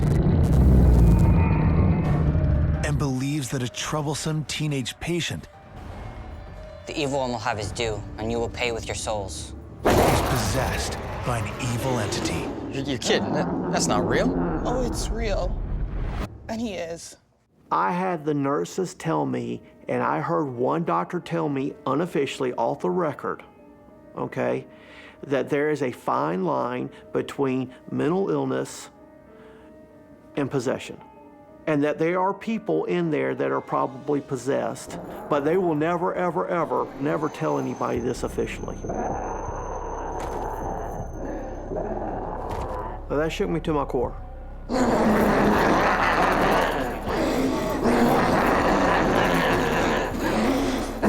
I never would have imagined seeing that in my life.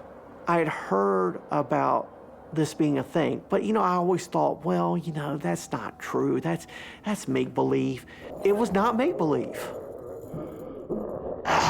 This disturbed young man very vocally, very loudly denounced God and said that he worshipped Satan and that he was going to raise Satan up on Halloween night. No matter what you believe, whether you are a Christian or an atheist or the follower of some other faith or no faith, this opens you up to attention from all kinds of opportunistic entities. And I think that's exactly what happened in this case. The nursing staff enter the room to ensure the patient doesn't harm himself. Calm down, relax. Field 146 Belgrade Drive. Walter Weeds 246 Thompson Parkway. Who told you that? He knew their full names. And the staff doesn't give their names to the patients. That's against policy. He knew not only their name, but their home address. Yes, he did. Look, I think we need to get out of here.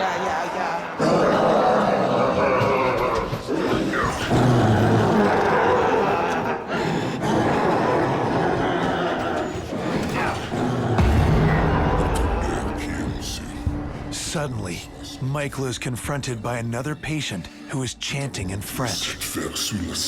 He's walking around in a circle, just nonstop, chanting something in French. But his family say he never studied French. One of the factors that a priest will look for when assessing whether a genuine possession is taking place involves assessing whether this person is showing abilities or skills that they do not normally have, and speaking a language that they'd never learned would certainly qualify.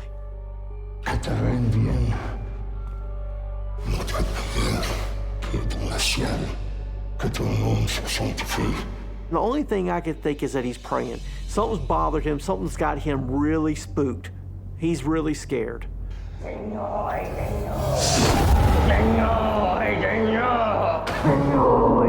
His face looks completely different. It's like 60-40 him and not him. But it's not just the boy's face that's grossly transformed. His throat gets completely distorted. It now looks like there's a football in his throat.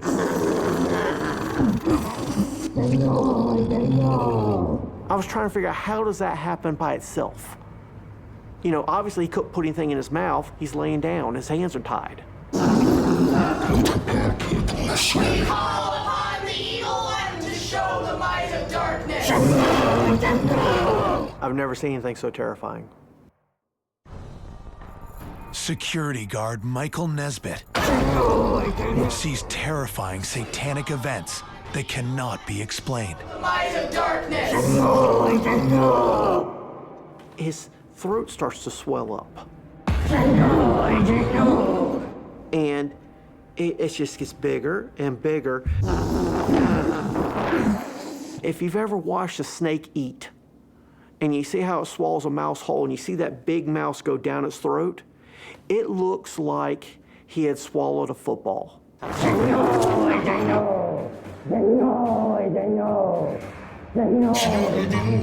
call upon the evil one to show the might of darkness. I'm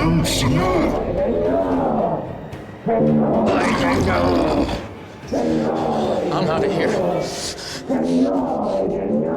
I just said, this is enough. I'm going home. I don't need $7 an hour that badly. And I got up and I walked out the door.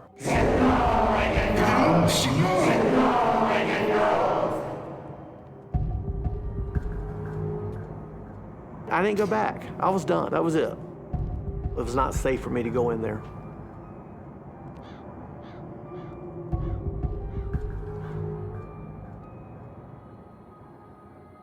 Of all the haunted places I've ever experienced, in the medical field, hands down, the most paranormally active are the old asylums and psychiatric facilities.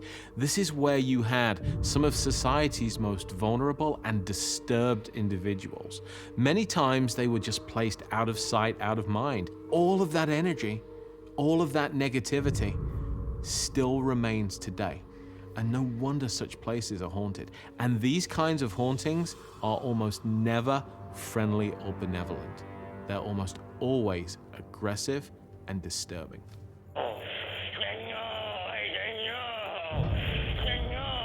To this day, with everything I have seen and experienced in my life, there's no doubt in my body that this boy was possessed. What possessed him? I don't know. I'm assuming some type of entity, definitely negative entity, for sure. Absolutely malevolent. There's just no other explanation to me for what happened, other than this boy invited something in to this hospital and it took over. We call upon thee by the means of the only true God, Satan, to rise. Now, whether Satan showed up, I don't know, but something showed up. I was in the presence of pure evil. I'm sure there's lots of hoaxes out there, but there was no hoax in this. I mean, it happened. It was right in front of me, and I'll never forget it. I'll never forget that.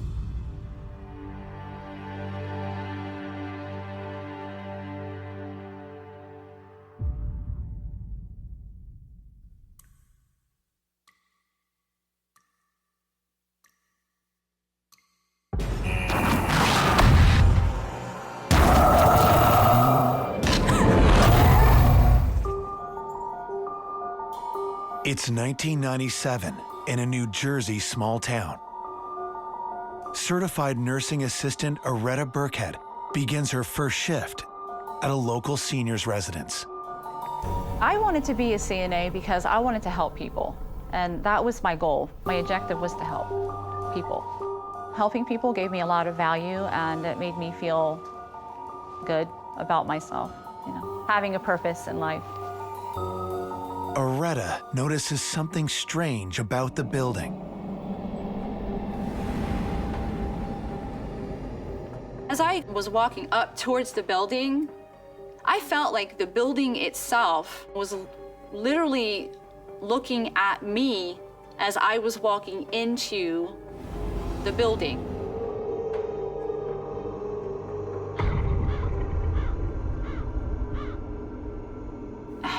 It didn't jive with me. There was a scent in the air. I remember that distinctively. It smelled like graveyard dirt. She enters the building, her feelings of uneasiness following her.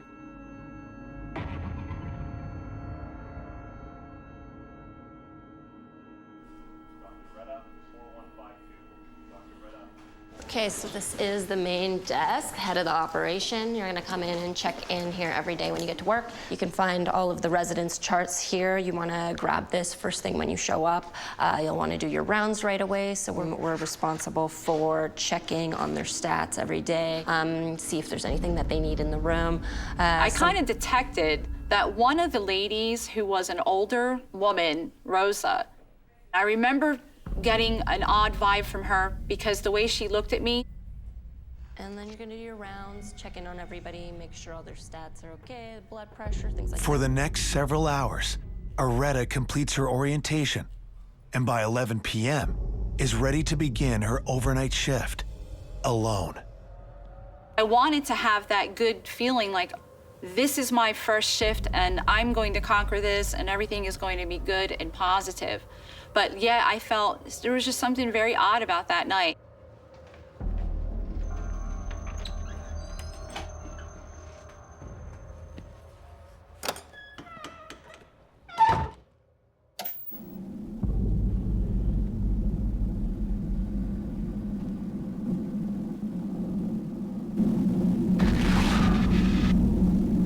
A TV popped on. This was well past 1 o'clock in the morning. There was no one else around. I knew the TV cannot pop on by itself. I wanted it off right away. I wanted to shut it down.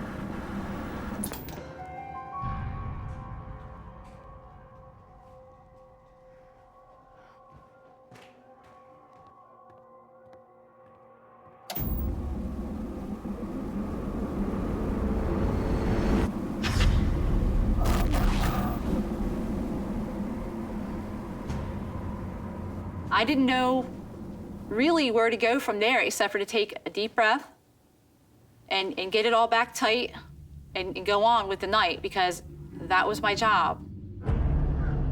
The rest of the night passes without incident. Then, morning arrives. We start setting up the dining room for the residents between 4:30 and 5 o'clock in the morning.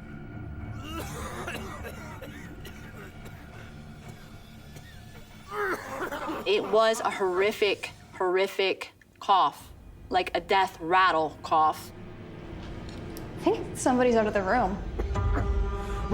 My first thought was someone was out of their room, that they had gotten up and come out of the room. And she thought the same thing.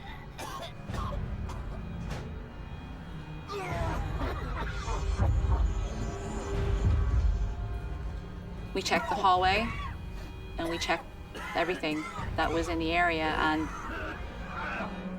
no one.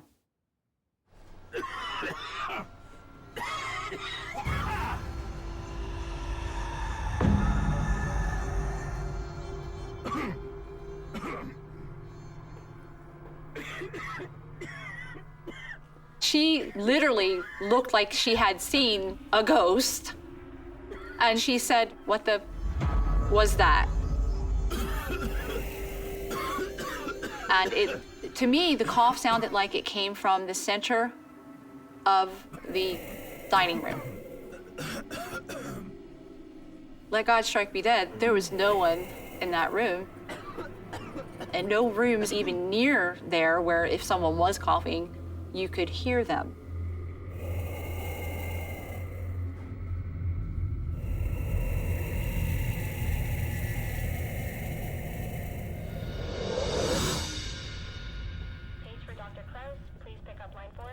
We both heard the same exact thing. We both heard the same cough coming from the middle of nowhere in the middle of the room. I had a gut feeling at that point that this probably was going to be a challenge for me to go back into work the next night.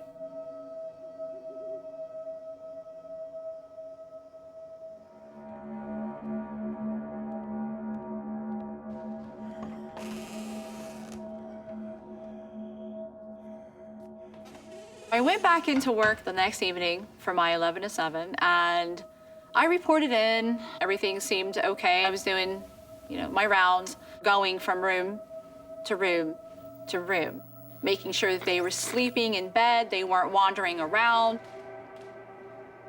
It was very quiet, and I felt a sense of safety. Everything was as normal as it could be. As the sun rises and her shift nears its end, all seems quiet until she passes one room in particular. As I was walking past room 24, I had a pool to look in.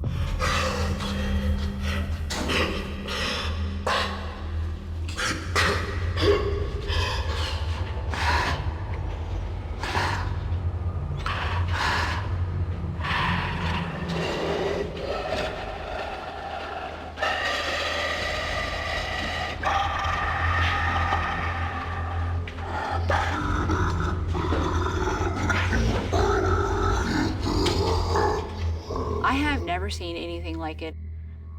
Sir, are you okay?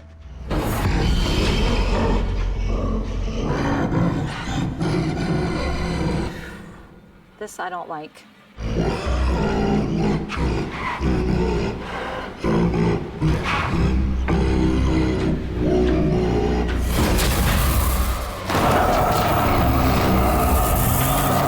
I was petrified. Nursing assistant Aretta Burkhead has experienced events she cannot explain.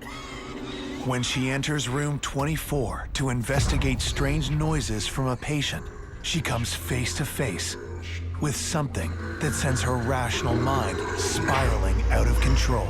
Are you okay?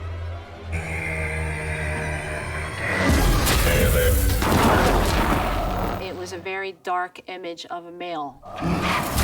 Unnaturally dark. I was petrified.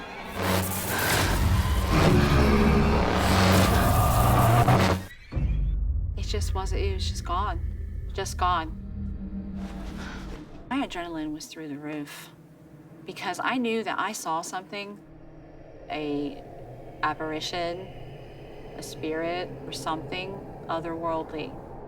And I had a feeling of dread. I said a prayer, and I just said, please protect me. God, please protect me.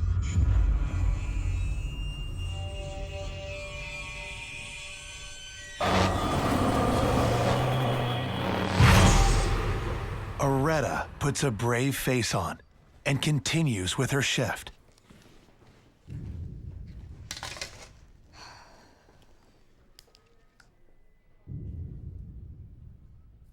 You okay? Yeah, I'm good. Did something happen? What makes you think something happened? Listen, I don't want to overstep my boundaries. But if you had an incident, if something happened, there's something that I can give you. What are you talking about? It's a bead you can carry. She had a blue bead that she gave me. It was like an evil eye. The evil eye is a symbol found throughout history, and in several different cultures. It's worn as a talisman. It's an all-seeing eye. What's it supposed to do? Just keep it with you. When wearing that evil eye, what you're doing is you're reflecting that energy back to the sender, back to the source. Perhaps any evil, dark, malevolent energies back to the spirit. I knew she was giving me this evil eye for protection, and I put it in my pocket and made a promise to myself that I would keep that in my pocket on my person when I came to work. Aretta arrives for her shift the next day, optimistic that the stone might ward off any further encounters with the spirit. How's it going? The patient in 24. When I got back to work, I was told right away that the patient in room 24 had died. He went into sleep. Thanks for letting me know. She now worries if the patient's passing is connected to the frightening apparition she witnessed in his room. And that was disturbing to me. It made me feel very uncomfortable. And it just got worse.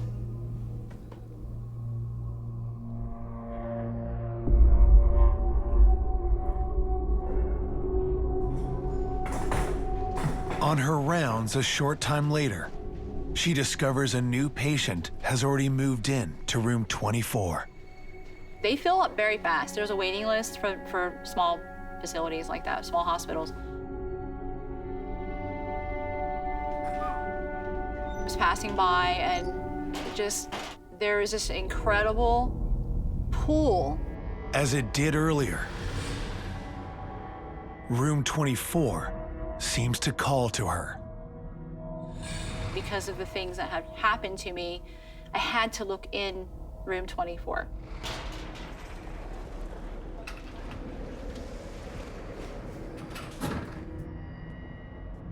It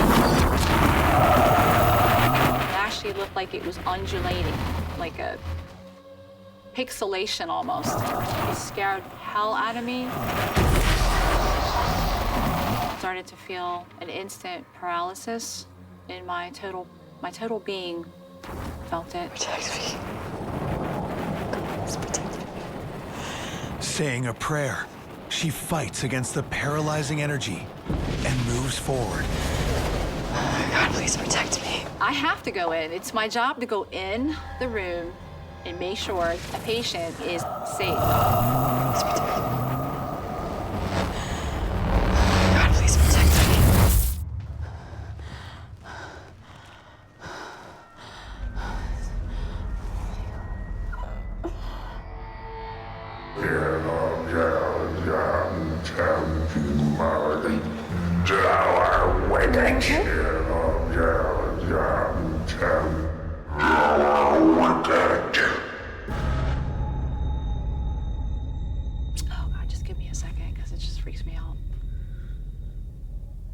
This was not his voice.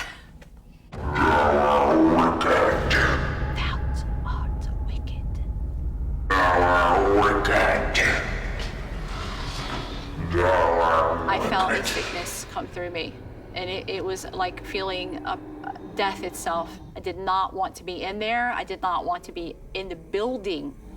I just said, I'm done. The closet door behind her suddenly opens on its own.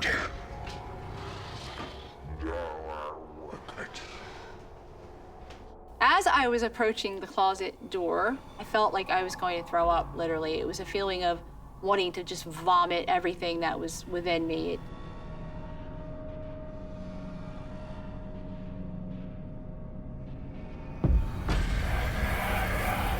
The moment I put my hand on the handle, everything changed. It was like I went into a paralysis.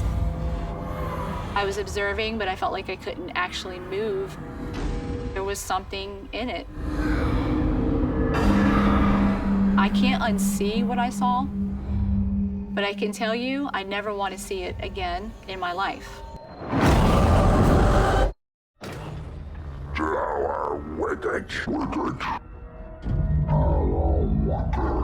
After witnessing terrifying paranormal events, I felt a sickness come through me, and it was like feeling death itself.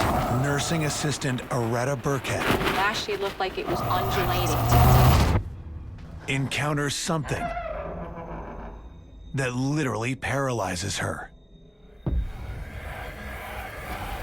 The moment I put my hand on the handle, everything changed. I was observing, but I felt like I couldn't actually move.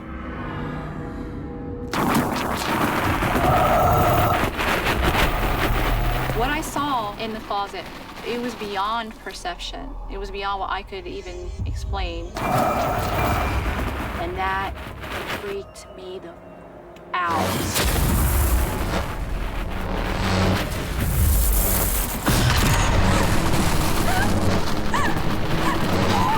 It felt like I was being defibrillated. I felt shocks go through me. It was sucking the life out of me. The spirit might be pulling Aretta into this closet for the purpose of completely sapping her energy. You're stuck. You are in a full state of fear. And again, there's a lot of energy being expended with that fear and with that panic, energy that a spirit can feed off of. I went back to something that my mother taught me when I was a little girl. She taught me to say, "I rebuke you, Satan."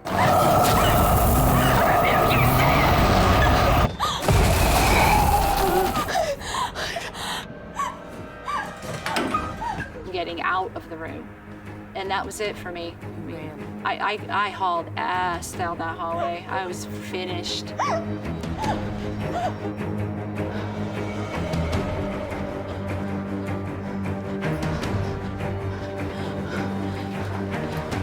You couldn't ever pay me enough money to work in anything like that. Anything that haunted, anything that deplorable.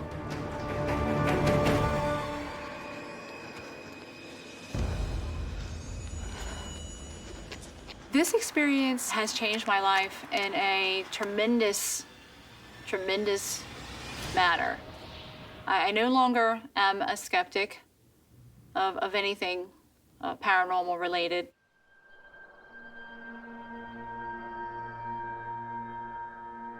I do feel a sense of comfort in a way that there is something after this life that we continue,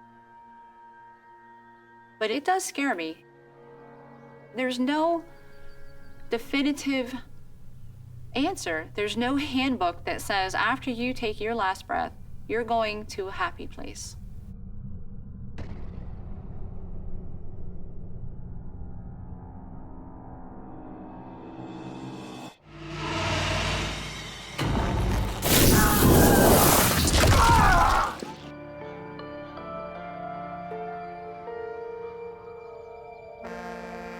It's 2002 in Pennsylvania coal country. Joe Hawk has just started work as a security guard at a historic hospital. I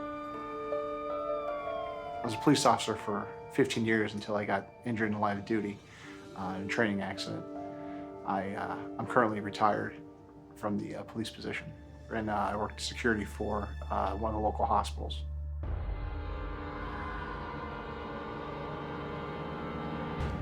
Joe is working the overnight shift with a partner. As a security officer of the hospital, we do tours, make sure everything was secure.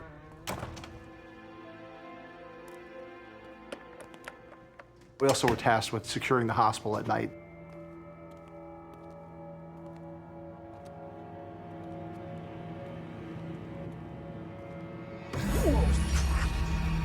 Too much coffee or what? One night, soon after Joe starts the job, a routine shift becomes a disturbing experience. Dispatch here. You hearing me? 10-4, it's Joe, what's up? The dispatcher told us that she received a call. There's a fire in the old file room. Roger, we're on it.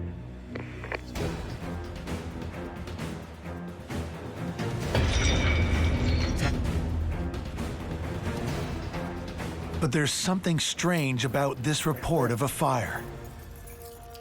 No alarms or anything were going off. Ready? So we unlocked the door, and as we tried to open it up, there was a little bit of resistance.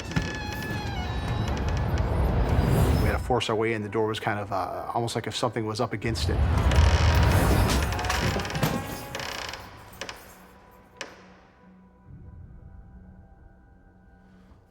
What the hell?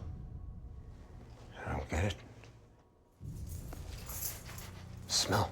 There was a smell of smoke. It's electrical or something.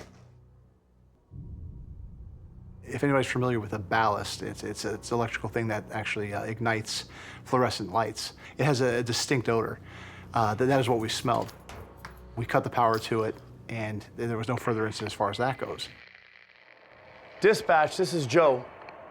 Go ahead, Joe. Where'd that call originate from? Yeah, Joe, I don't recognize the extension. Let me look it up. 10-4. The extension did come up on her computer. You're in the file room now, right? Yeah? Is there anyone down there with you guys? No, we're alone. Joe, that call came from the room you're in right now. What? Roger, we're on it. Hospital security guard Joe Hawk and his partner respond to an emergency call from a storage room. But when they arrive, no one is there. Joe, that call came from the room you're in right now. What? It called from an extension that hasn't been used in the hospital for years. I don't understand. The phone was untouched, still dust on top of the phone.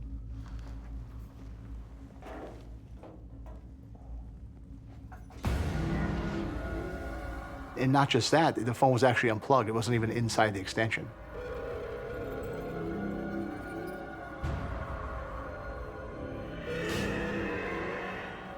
My partner and I kind of looked at each other and were totally baffled and taken back by this. It was just an absolute mind-blowing thing to happen. Dispatch, can you tell me anything about the person that called? Not much, just that he was male. She said that a male had called in. After talking to some other individuals in the hospital about that room, we found out that there was one gentleman that was a caretaker for the hospital, that was his office.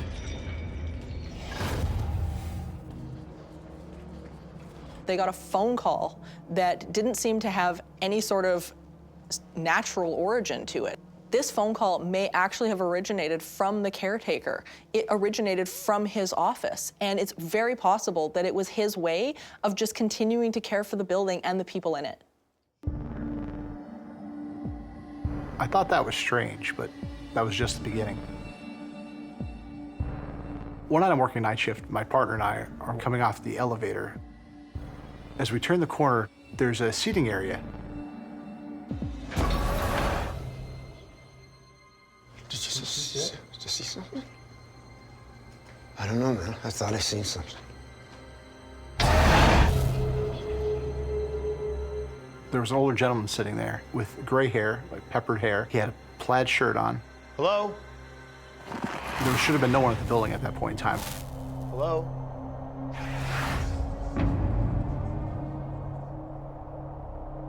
As we turned back to question him, the gentleman was gone. Is anyone there?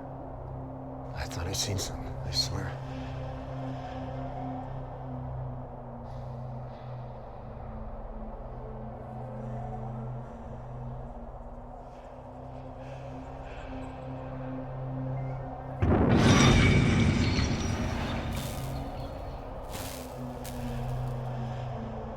The seat itself actually had an indentation as if someone had just gotten up from it.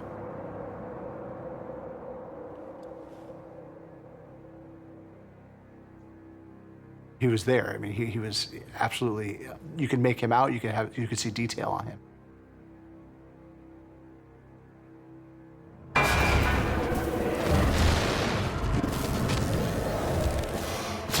At that point, I knew the hospital was haunted. As the morning arrives, Joe's shift comes to an end. But the strange experiences do not. The final thing that happened to me at the hospital was one of the most intense things that I've ever experienced. We went outside, we're doing a patrol. So many jobs a man can have, I don't know what in the world. Hold on. Where is it?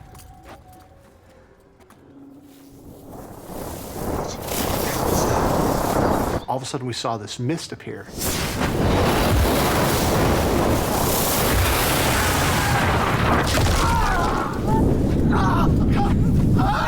It actually went through him to the point where it actually brought him to his knees. Are you okay, man? Can you breathe? He didn't even say a word. He looked as though he was gasping for air. Can you breathe? He just started crying, and he certainly wasn't noted for that. It was almost like time slowed down. What was that?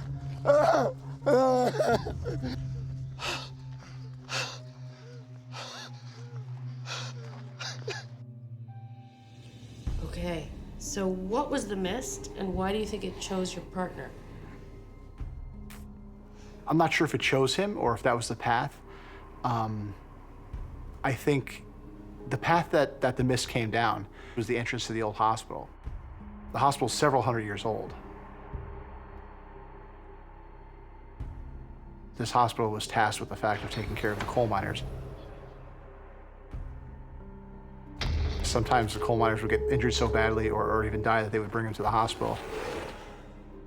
A lot of times, they would actually just drop the patients off without even taking them inside the emergency department.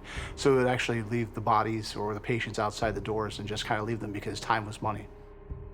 The events that Joe reports throughout his short stay at this hospital seem to reflect something called residual energy, which is a replaying of events in the environment that have happened previously. It could have happened 10 minutes ago, it could have happened 100 years ago, but it seems to be in relation to the time period where the coal miners are actually present at the space.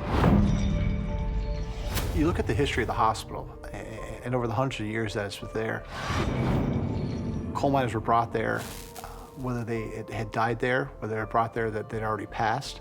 The energy at that hospital is just so great, and my assumption is that's probably what added to a lot of the incidents that happened there. I believe there are things that are just unexplainable, especially in the paranormal field. It's something not to take lightly. When I look back at my time at the hospital, I'm very happy that I had a chance to see something that most people have never experienced. It's an experience I'll never forget. It's an experience that I don't take lightly, and I appreciate my experiences there.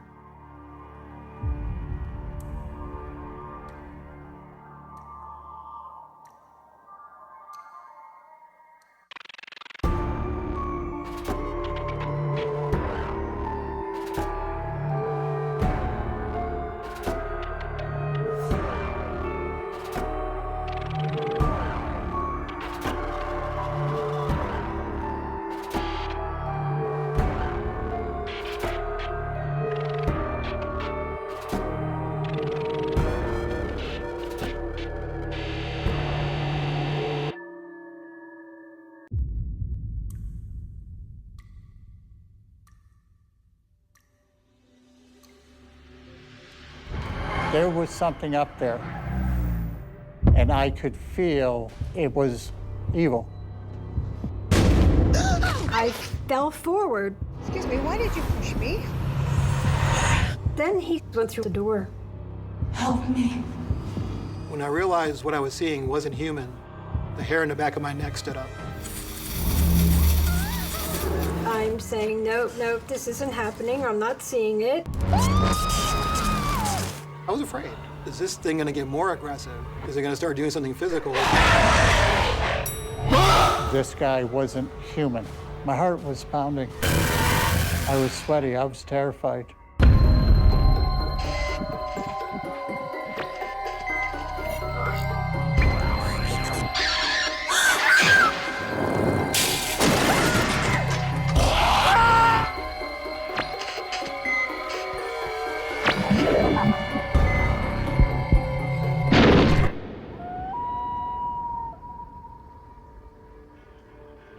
On the western shores of Lake Ontario, in a remote psychiatric hospital, retired Special Forces soldier Rob Simpson has begun a career as a security guard.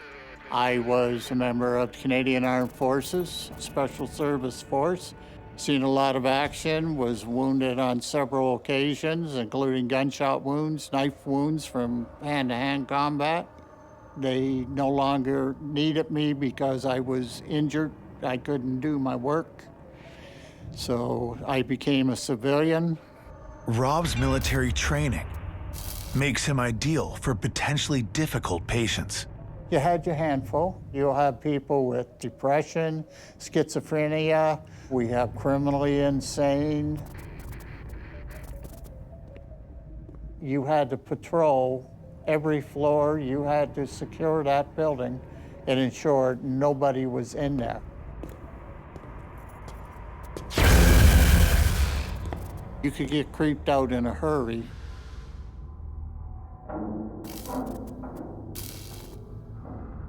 Many a building I'd go around and the hairs are standing up. I'm an ex-soldier. I thought nothing scared me. But my year at that psychiatric hospital taught me what fear truly was, and I had to rely on my training to keep myself in the game.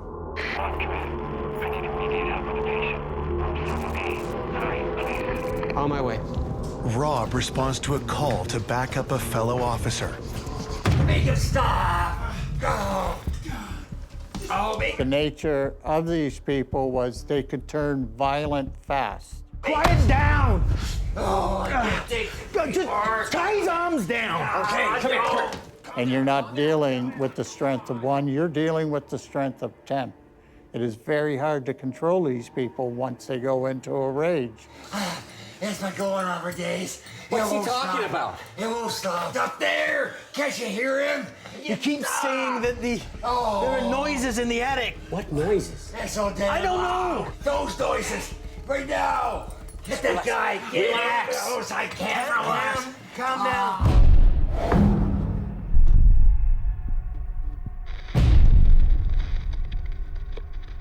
Make it stop. What the hell is that? Make it stop. That banging wasn't normal. Oh, make it stop. Okay, we gotta go check that out. We gotta go check that out, whatever that is. Oh, calm down. We're gonna make it stop. Figured I'm gonna have to go up and see what this is. Okay, just relax. With the patient calm enough to be left alone, Rob and the other officer head upstairs to find the source of the sounds. This is where it's coming from. We gotta go up, check it out.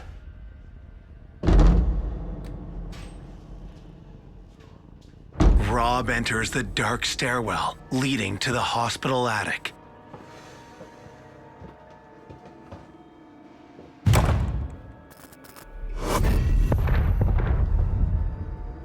And the whole time you feel like something's watching you.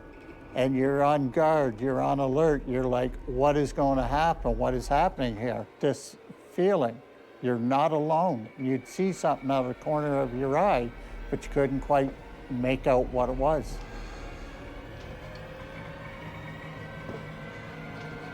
think it stopped.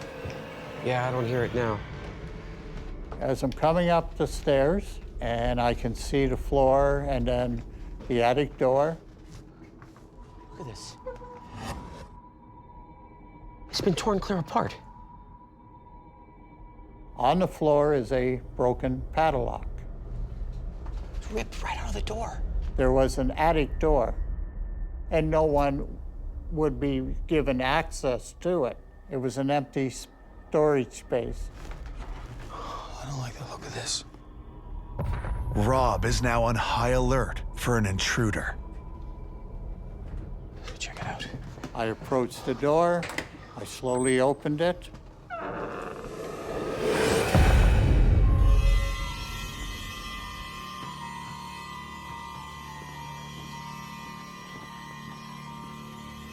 If an intruder or a patient broke into the attic, they are no longer there. There was a few old beds, there was some boxes, there was nothing else. There's nothing here. Where the hell's the banging coming from? You heard it. I don't know what I heard, but there's nothing here. After installing a stronger lock, Rob finishes his shift without further incident.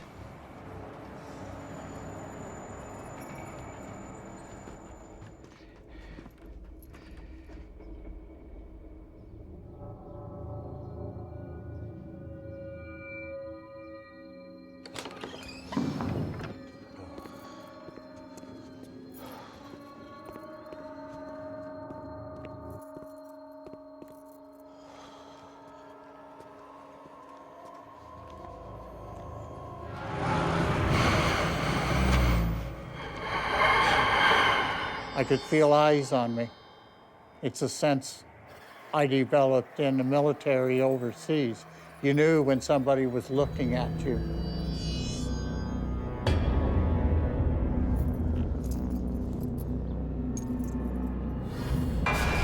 There was something up there in the attic. I could not clearly see it, but it was glaring at me.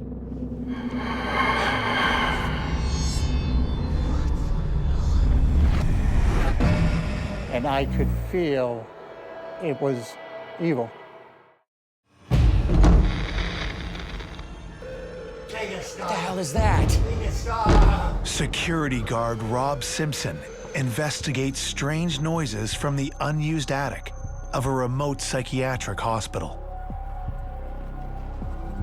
He discovers the lock broken. It's been torn clear apart. Check it out. But no one inside. Upon leaving the building, he sees something that shouldn't be there.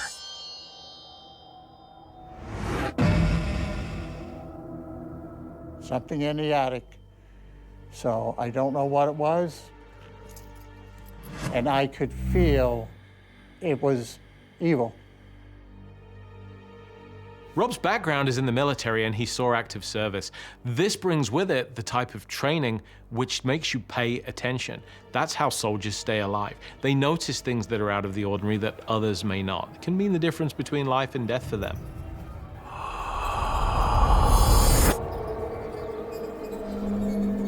The figure disappears from the window.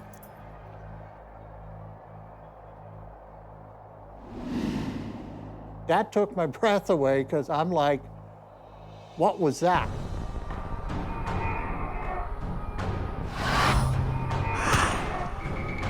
Rob radios the other officer to meet him at the attic door.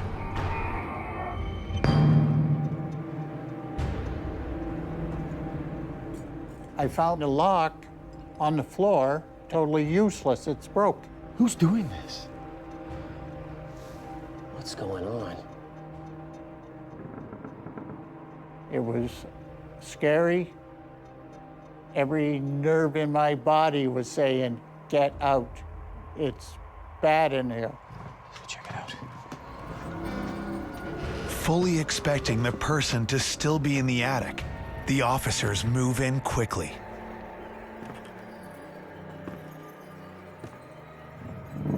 I walked in there, and the feeling was borderline terrifying because it was like something wanted me out.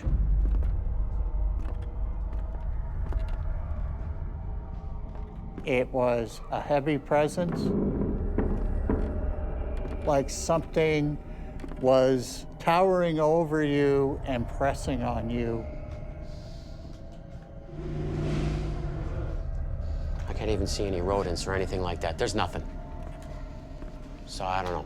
There's no sign of the strange figure Rob saw in the attic window. I come out, the staff told me, "You look like you've seen a ghost." Rob immediately takes steps to strengthen the door.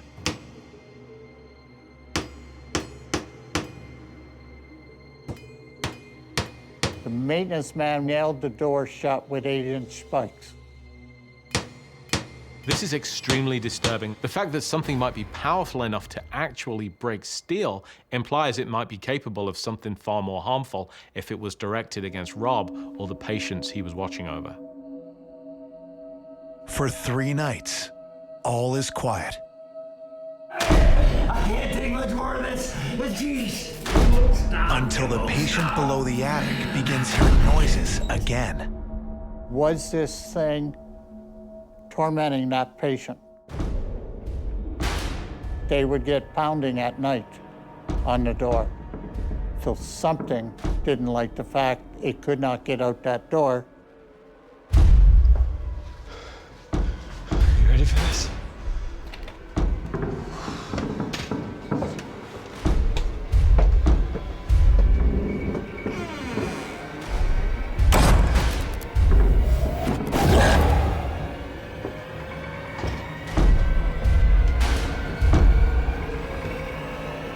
We knew it wasn't a patient because before we nailed it, I had swept that whole space.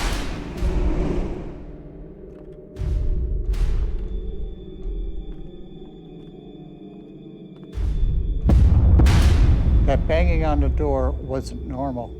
It was otherworldly.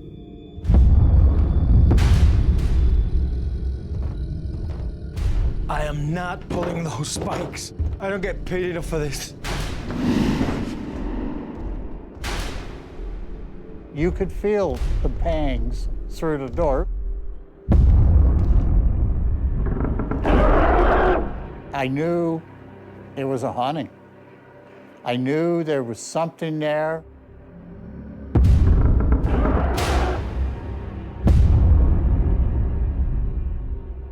The only thing I can conclude, it's the spirit of a patient because that wasn't a happy building. There are entities capable of exhibiting enough force to break a lock. There is a precedent for such activity. For example, there are cases in which fireplaces have been dragged out of the wall, along with the gas pipes that feed them. Heavy equipment has been moved, vehicles driven off the road. It is possible for the more powerful kinds of entities to exert this level of force, and those are ones that you really want to watch out for.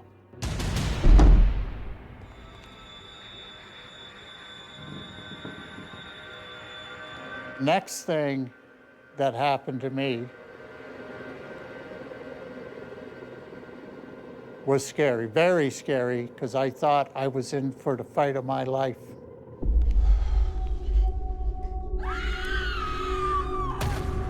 I hear this woman scream. A blood-curdling scream. Sounded like it came from the elevator shaft. And I'm like, have I got a woman in here and got hurt?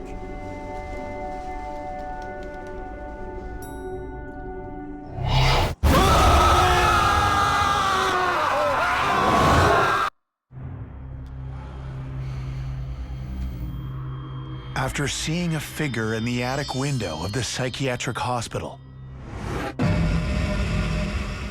security officer Rob Simpson is investigating unexplained noises from the attic. That banging on the door wasn't normal. It was otherworldly. Whatever is behind the door is barely contained by 9-inch nails. I am not pulling those spikes. I don't get paid enough for this.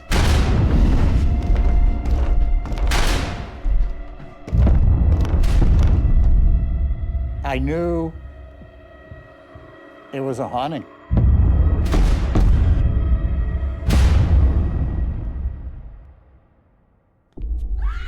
After hearing a blood-curdling scream emanating from the elevator shaft, he is under threat by an earthly figure. This guy wasn't human. There was rage in his eyes. I'm scared. I'm going to get hurt.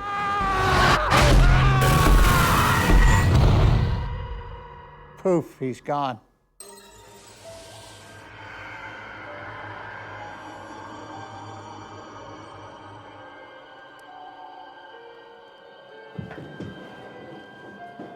It scared the crap out of me.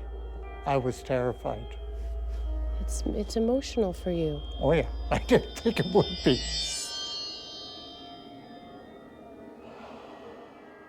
Rob decides to report his experience to the security staff. I was told by the head of security, back in the 50s, a nurse was killed on the 3rd floor.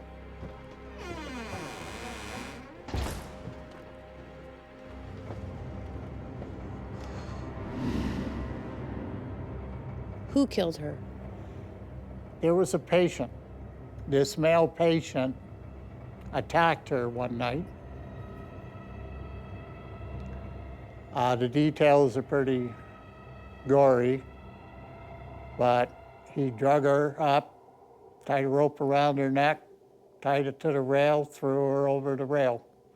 That's how she was found, hanging at the top of the stairs. When there's extreme emotion in an area, often it will imprint itself psychically, leaving a scar on the atmosphere, if you will. And the patient that Rob saw was believed to be the apparition of a murderer who had killed a nurse in that facility and hung her body in one of the hallways. You consider the amount of intense emotion that would accompany that kind of act. There's no surprise to me that this plays itself out again and again and again.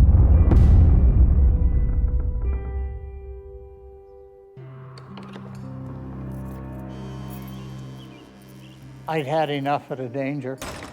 I moved on to a veterans security company and a much quieter existence. I can say for sure, spirits walk among us based on my experience at that psychiatric hospital.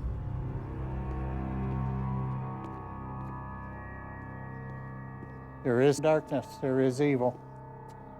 A few years after I quit that job, they demolished the old hospital and built $500,000 homes. I wonder how those people sleep at night.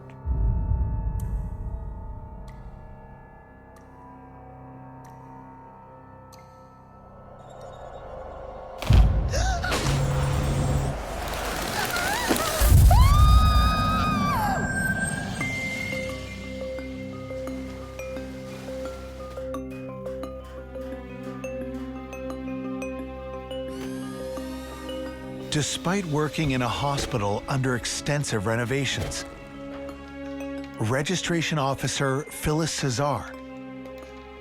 as busy as ever. My main job was to register patients as they came in to be seen in the emergency room. I mainly got demographics from the patients or their family members, and that would be their address, phone number, insurance information, emergency contact, talk to them about co-pays, anything relating to what they're in the hospital for. Nothing medical, that was taken care of by the nurses, but we just got all the personal information. Dr. Robert, Pediatric, Dr. Robert. Hi. Hi. I need some help. What's wrong? I have this pain in my side. Oh, well, have a seat. Thank you. Oh. I'm sorry you're not feeling well. Do you have any identification on you? I do, yes. A lot of people say that they came into the hospital scared, nervous, angry, and after dealing with me, they felt so much better. So it's just a pain in the side? Any other symptoms? No, if I stretch or move, it's just really, really painful. I'm sorry to hear that. Well, why don't we do this? I'll get you registered and we'll try to get a doctor to see you, okay? Thank you. All right.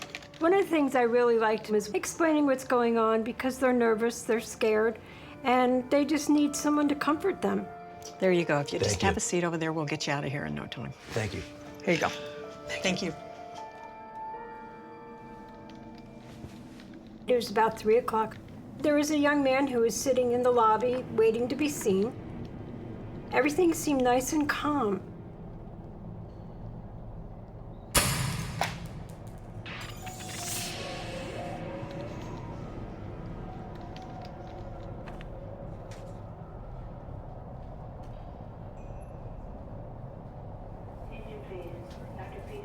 All of a sudden, this guy grabbed something off the floor and came into my room. What's going on here? What do you mean? This pin just hit me. And he held his hand out, and it was a clergy pin. I've never seen it before. A black and silver pin with a cross on it. That's really weird. Had you ever seen this pin before? No, never.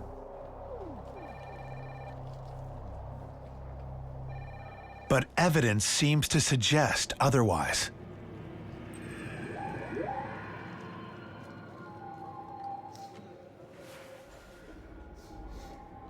I had no idea where it came from, how this pin was flying out of my office. I started thinking, like, how could this have happened?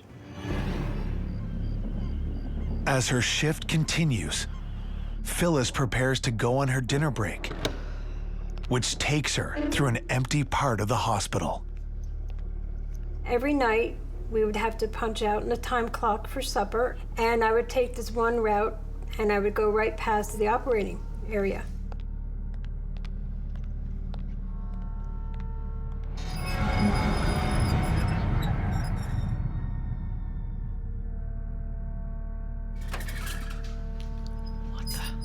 I started seeing various objects move.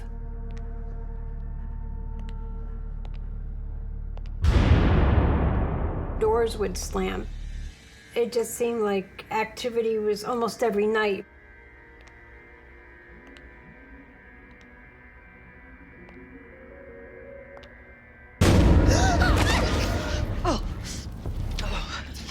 I fell forward with a strong force.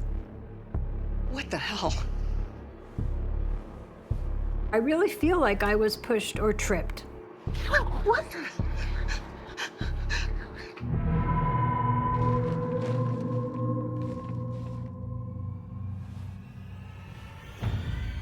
It was quiet, and just this skeleton crew was at the hospital working.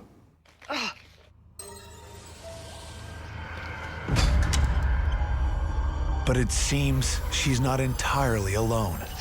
Excuse me. Sir? I saw a man, young man, in a hospital gown pulling a IV pole behind him. Excuse me, why did you push me? Sir? Excuse me. Excuse me, why did you push me?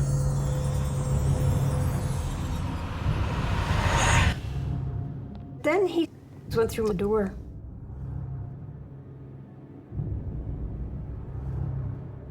The hair on the back of my neck stood up, and I'm thinking, no, you're crazy, you know, that you don't see anything. It's just your eyes playing a trick on you.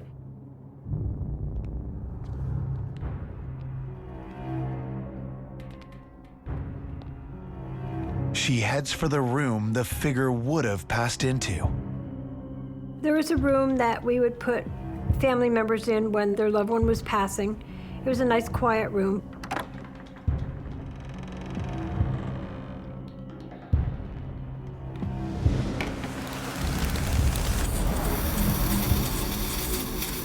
And there is an orb floating in midair.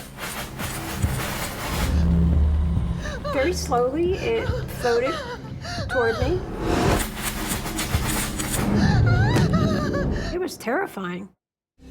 As a Florida hospital undergoes extensive renovations, ER registration officer Phyllis Cesar experiences a string of events that disrupts her very foundation.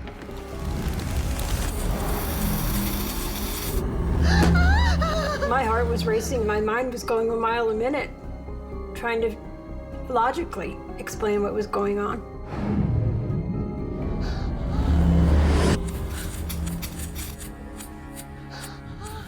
Then it just continued out the door toward the outside.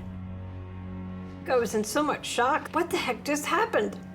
And it's like, oh my goodness, I'm shaking. I was wondering how much more I could take. You do question yourself. Are you losing your mind? Are you seeing something or are you making it up? But I know it was real.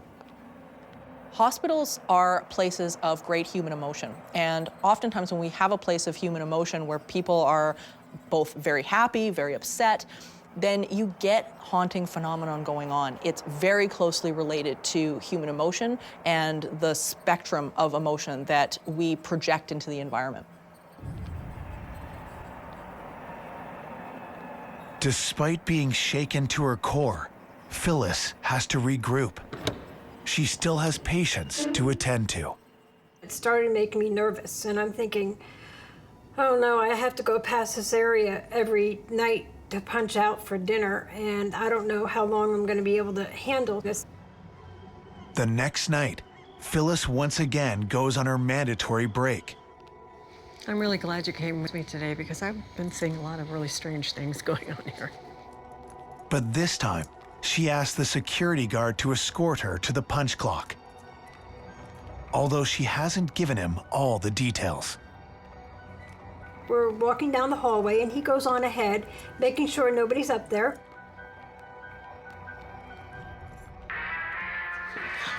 What's that? Sounds like music. There shouldn't be anybody up here. All of a sudden, halfway down the hall, the radio kicks on and is blasting music. I think it's coming from in there. Sounds like it. And I said to security, was there music playing in any of these rooms? And he said, no, absolutely not. It was all quiet. Security.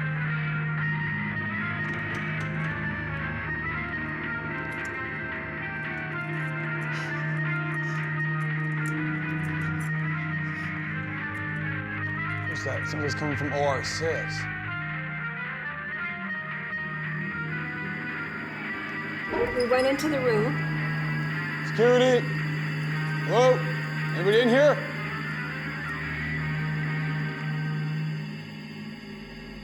Security!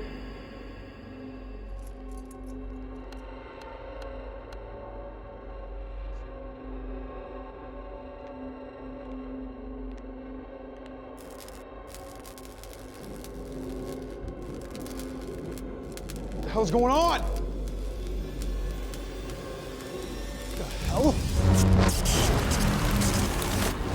I could see a ghostly figure of a man. Security! He was about 70, 75 years old, and I could actually see he was balding with fringe hair.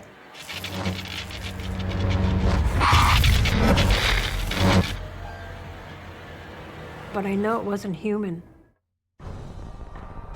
ER registration officer Phyllis Cesar discovers that a vacated wing of a hospital undergoing renovations is populated by more than just construction workers. I'm saying, nope, this isn't happening. I'm not seeing it. And I'm thinking I really need to find a different way to go to the time clock, but there wasn't. Security! The security guard, being an ex-military man, was trying to be brave, but you could tell that it was affecting him greatly. Phyllis decides to face the reality of what she's dealing with. What do you want? I started talking to him and I said, "It's okay, you can go. You don't have to wait anymore. It's time for you to go home." Just go. Be free. I actually felt a sense of relief after saying that. You can go. You don't need to stay here anymore.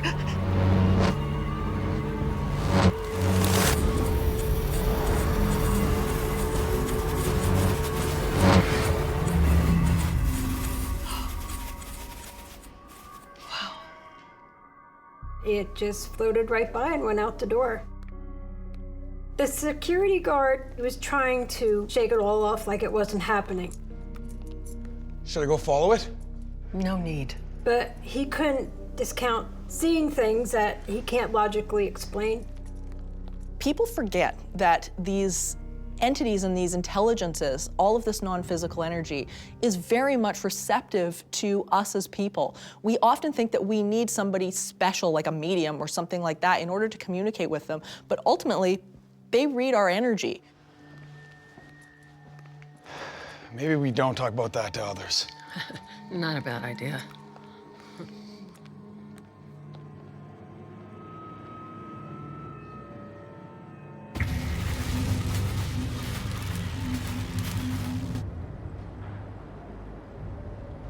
I really felt that once the construction started and so many things were disrupted in the hospital, that a lot of activity started happening.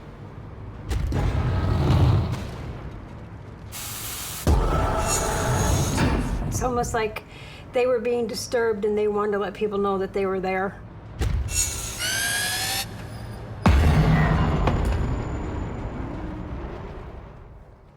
This is the pin that was thrown to the patient who was in the emergency room.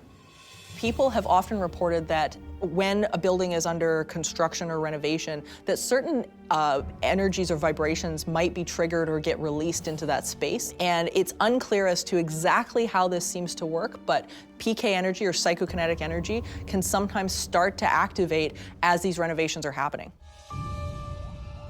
Soon after, Phyllis decides to leave the job, to put distance between herself and the haunted hospital. Construction is far from over. A lot of coworkers, I keep in touch with them. And they tell me there's still activity going on in the hospital.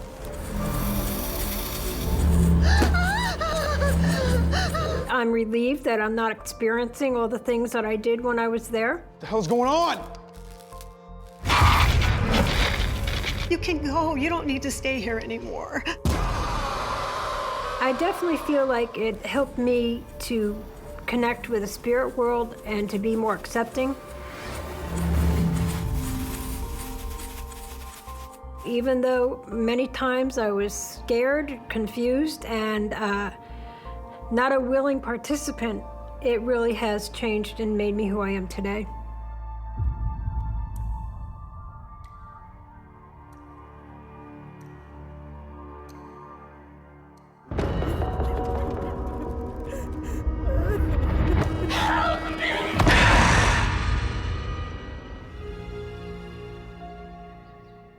It's 2014, and making the rounds at this hospital in Northern Virginia is recently hired internal medicine specialist Dr. Donald Malner. I practice internal medicine, and it's things such as hypertension, diabetes, heart problems, strokes, COPD, asthma, anything like that. All right, Lucy. Oh, good morning, Dr. Molnar. Morning. Yeah, 105's perfect. Okay, so 115, she's waiting for you. Okay, great. I knew I wanted to be a physician from childhood. I used to go see my pediatrician, and I was amazed in his office how he could listen to my heart and tap on my knee and come up with reasons what was wrong with me. How's my favorite patient doing? Much better, thanks to you. I enjoy working with the patients and being able to give them answers. When somebody says, Dr. Mona, I really appreciate what you did, it just makes you feel good inside. You keep this up, and you're gonna be out of here in no time. Nothing to worry about there. That's good to know. Good to know. Well, I'll be back in a little while to see you, okay? Okay, Take care. super. You too. Bye-bye. Being a physician is like being a detective. For me, it's like putting a mystery and a puzzle together, being able to work through the pieces and come up with what's going on, and it is pretty much like solving a mystery.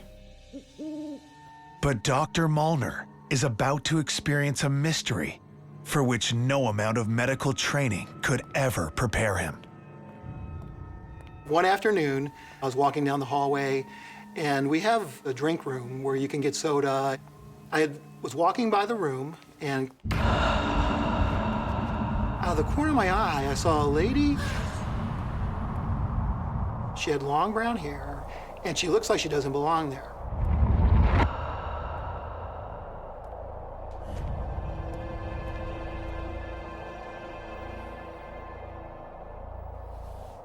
So I took a step or two past the doorway, and there was no time. There was no time for anybody to leave or to hide or to get out of there.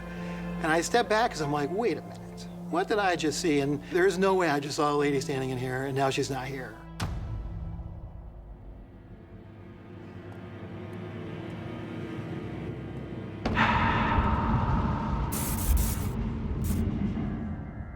With his patients now sleeping quietly, Dr. Molnar catches up on paperwork. I was sitting there putting notes into the computer and doing my work.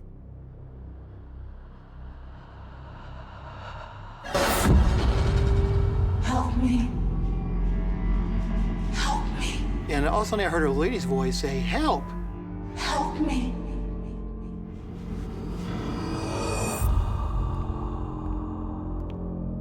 Help me. Hello? Is anybody there?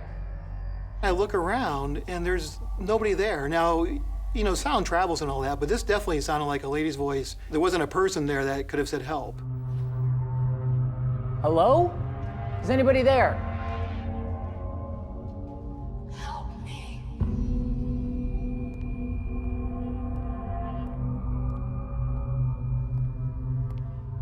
When I heard the help, it made me want to spring to action. Every now and then, you know, a patient will end up on the floor or a nurse slips or falls, so I thought I needed to get up and help somebody. I looked around and there wasn't anybody that needed help, but clearly somebody said, help. Help me. My adrenaline was pumping. It was hard to shake. Dr. Molnar continues to sense that he is not alone.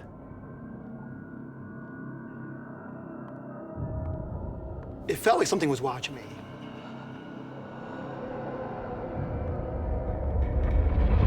There are so many senses beyond the physical ones that we don't recognize or even acknowledge. One of these senses is the ability to feel when we're being observed. That is a sixth sense. That's something that's put in there for our survival, a kind of spidey sense to keep us from harm. Help me. And once again, I heard a voice out of nowhere saying, help. And it was enough to make you feel like somebody really needed help. You need to get up and help them.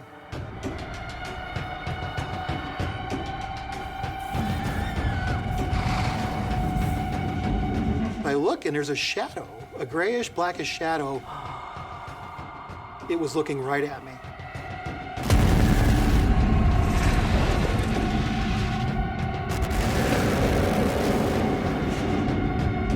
When I realized what I was seeing wasn't human, the hair in the back of my neck stood up. At a hospital in Northern Virginia, Dr. Donald Molnar experiences a series of unexplainable events, eventually leading to a terrifying encounter with a mysterious shadow.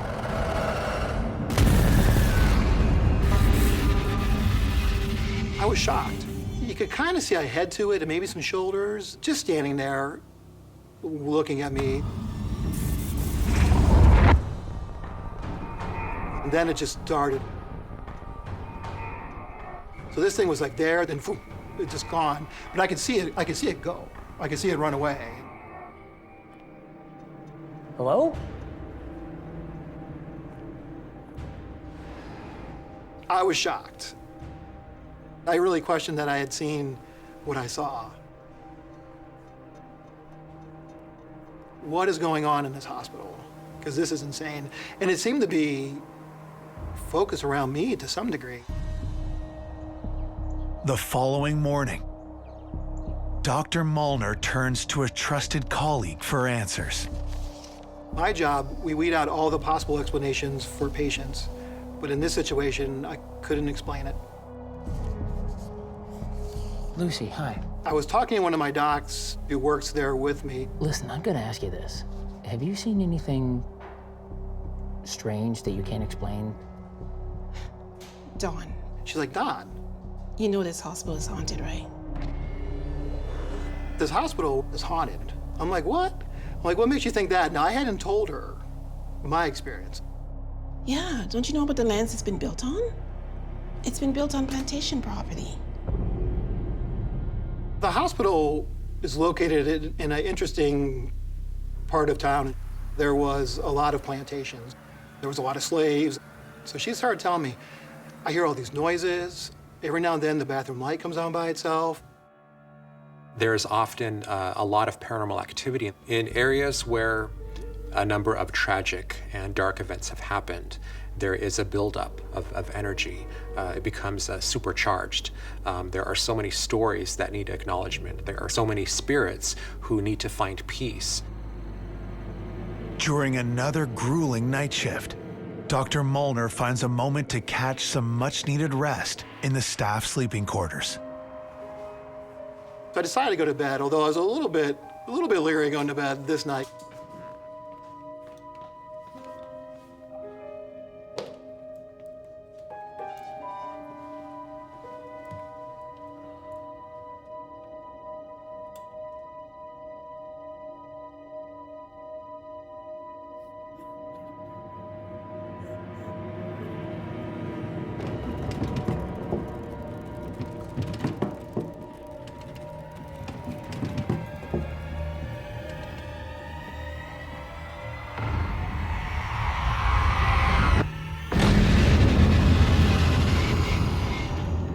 There was a figure standing there. It actually gave me chills. Help me. I was afraid. Is this thing gonna get more aggressive? Is it gonna start doing something physical?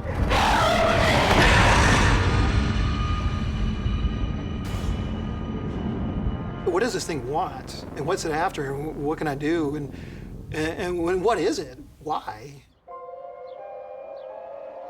Beneath this facility where Dr. Molnar worked was a lot of energy which had built up over time, a lot of tragic events, a lot of stories that need to be acknowledged, a lot of spirits that need peace.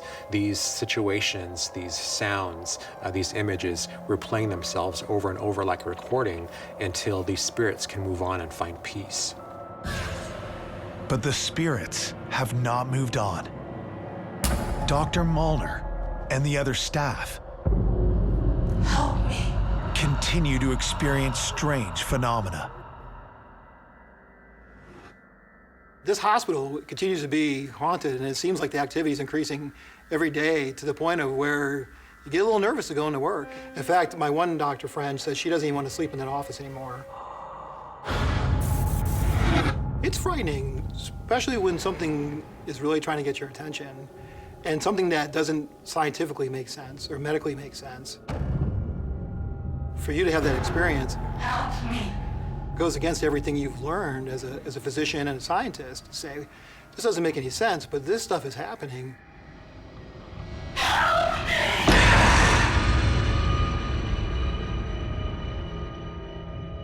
It was thrilling, it was scary, it was real.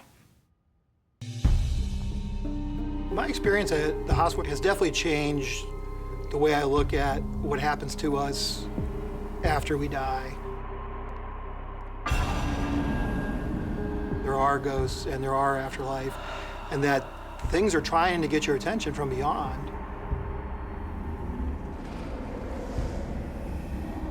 I'm always a little skeptical as a scientist in me, the doctor in me, but from my experiences, these things happened and there's no other explanation for them, and ghosts and spirits and the afterlife is real.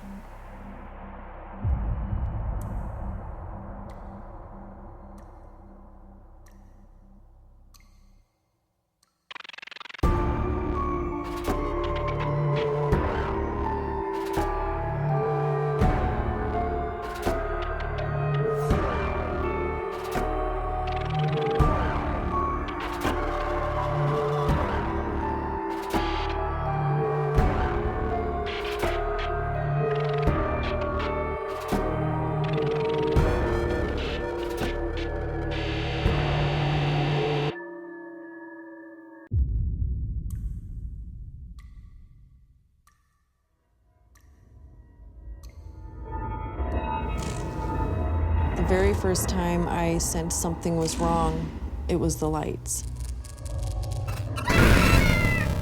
Is anyone there? This night pushed my limits of reality.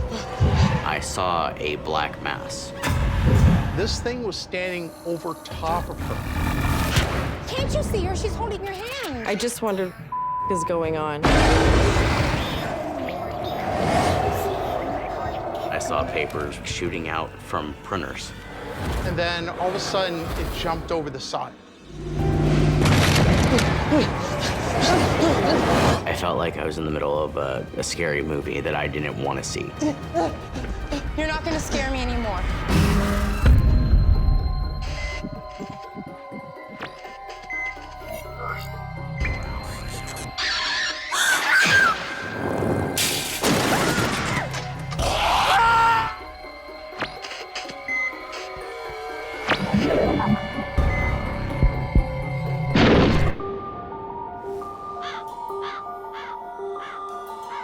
It's 2016 in a small Canadian city. Jolene Coughlin is a personal support worker in a long-term care residence. Helen, it's Jolene. How are you today? Fine. Well, you're getting pretty dry, Helen. Personal support worker bathes, feeds, nurtures, provides emotional care. Sometimes you just sit and keep them company. I felt like I could make a difference in some of these people's lives. Nice and cool. Personal support worker is basically the eyes and ears of healthcare. We are there with them, washing them, feeding them, medicating them. I've been in a situation a few times where I've been with them taking their last breaths. It's very, very emotional, and sometimes it's very peaceful. Get some cream on you here. You take such good care of me. Oh, you're so sweet. I grew up in a very religious home. My dad was a preacher. I felt like after death, your spirit did go to a spirit world, but I wasn't ever really sure. Before I started working at the long-term care facility, I never ever had any experience with paranormal activity before, but that all very quickly changed. Radiology, pick up line 2. Radiology, line 2. The very first time I sensed something was wrong, it was the lights.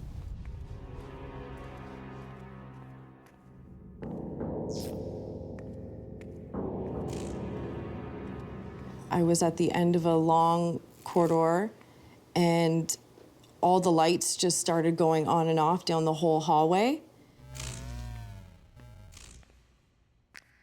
At first, you think somebody's flickering the lights and playing with you, but then I was just like, that was really strange.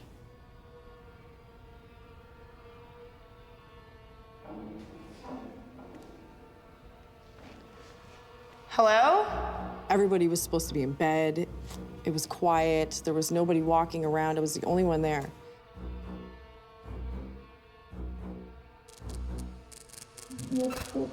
I wondered, what the hell is happening? Hello? Nobody was there. Hello? After that experience in the hallway, I just wanted nothing more than to just get out of there. But I had no idea that this was going to be an ongoing situation.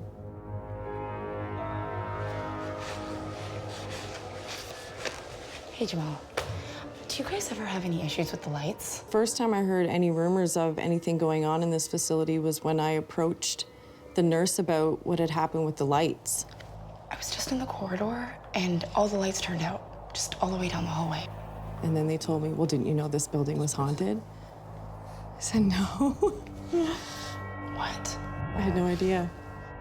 Jolene now wonders if her experiences are more than mere electrical malfunctions. Shortly after the lights started flickering, something else happened to me.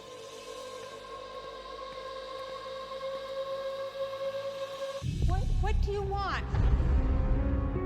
What do you want? I went into one of my patients' rooms. What do you want? She's there. What does she want? What Helen, what are you doing out of bed? You're supposed to be in bed. Who is that? What do you want? There's no one there, Helen. There's a girl. She said, "Who's that little girl with you?" There's no one there. Can't It's you okay. see her? I promise you there's no one there. It's just a bad dream, okay? Totally creeped me out. And I said, "There's nobody with me." And she was adamant. Here, we're gonna sit down on the bed. You feel it there? Perfect. And what are you feeling at this moment? I'm feeling extremely creeped out. No. Because I can't see what she's seeing. Sometimes, you know, we have bad dreams and we see things. It's okay. Oh, thank you. Yeah. It's all right. Is she there? Don't be scared. There's nothing to be afraid of, okay? I noticed in my peripheral, the light was going on and off like crazy. And then as soon as I turn around and look at it, it stops going off. No, she was right there. She wants something. No, it's okay. It's okay. I'll be right back to check up on you, okay? Okay. Give me okay. Jolene moves to investigate the source of the lights. What does she want? Can't you see her? What does she want? Who is she? Totally creeped me out. I didn't want to be in that room anymore. Before leaving, however, she must make sure that her patient has calmed down. Ah! Who is that? Who's the girl with you? Who is that? The girl is beside you. There's a little girl. What does she want? You can't see her? Can't you see her? She's holding your hand. She's right there. You're holding her. I looked down, there was no little girl there. What does she want? Wondered what is going on. Can't you see her? She's there. Personal support worker Jolene Kuglin has experienced strange occurrences with lights. Light was going on and off like crazy. And after realizing that the hospital is haunted, Girl is beside you. encounters a patient She said, "Who's that little girl with you?" who claims to see someone she cannot. You can't see her? Can't you see her? She's holding your hand. She's right there. You're holding. I looked down, there was no little girl there. She was convinced that there was a little girl beside me. Right there. What does she want? Okay. Just try and get some sleep, okay? Try and get some sleep. I do believe she saw something. I do believe she saw a little girl holding my hand. It's okay. It's okay. I'm here. I wouldn't ever let anything hurt you. You know that, Helen. Okay. I didn't want to be in that room anymore. So I did just leave the room and go outside the door and just took a deep breath.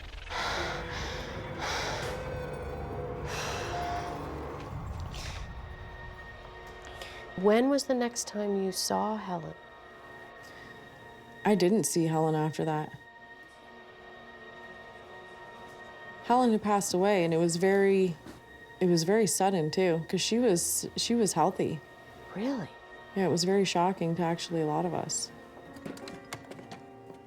I'm noticing when people are passing away, they see either family or other people. Jolene finds comfort in believing that what her patient saw was a spirit from beyond, there to help her pass through death. Over the next few days, however, strange electrical events continued to occur. Then it kept happening over and over and over everywhere I went. It was relentless that I just started to think, something's definitely going on with the electricity around me.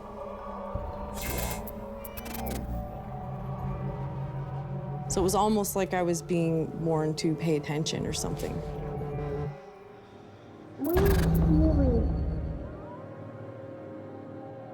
At home, instead of finding refuge from the strange events at work, Hey, what you working on? Homework. she finds something else. What's going on? Nothing. There was no way that it could have been a coincidence. Whoa.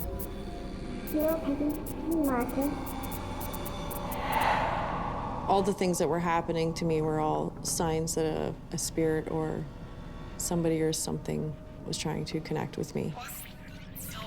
Spirits interact with the lights deliberately in order to convey their presence, in order to signal that they are there. But when a spirit is present, there's a kind of distortion effect, a field that's generated around them, which interferes with electrical equipment, whether that's the lights, televisions, radios, anything with a charge. Morning, bud. Did you grab me some milk from the fridge? Sure. My worry very quickly turned to fear. The refrigerator would keep shutting on and off. Mom, what's wrong with the fridge? My washer would stop with a full load in. It seemed like everything electrical. I feel like something left that facility with me, and it was everywhere, like everywhere. What's going on? It's okay. We're all right. My son was extremely nervous in the house. Okay, let's go. The last thing I wanted was for this thing to follow me home to my personal space where I lived and where my son was. But that's what happened. I just kept thinking, why is this happening to me? Why me?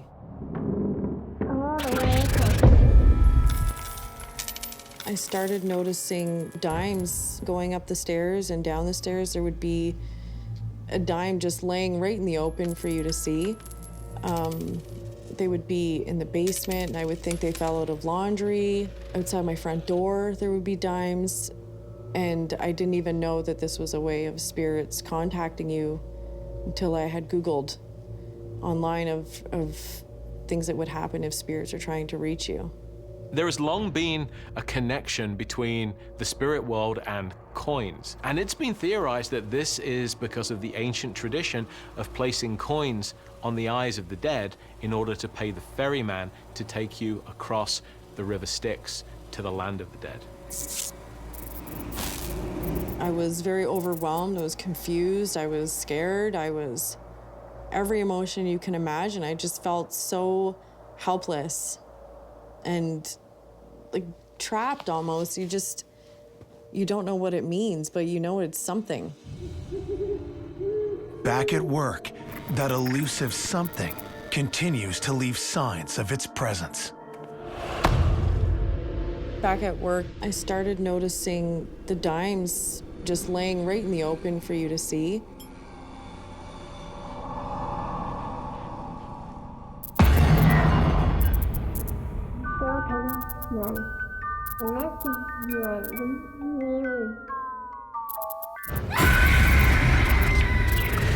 I saw a little girl standing in the hallway.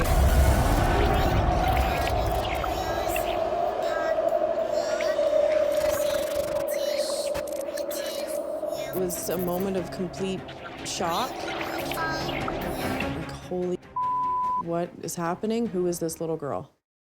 Personal support worker Jolene is pursued at work and home by an elusive spirit who causes strange electrical activity. She now finds herself face to face with the spirit. I saw a little girl standing in the hallway. There was no denying it in that moment that it was something.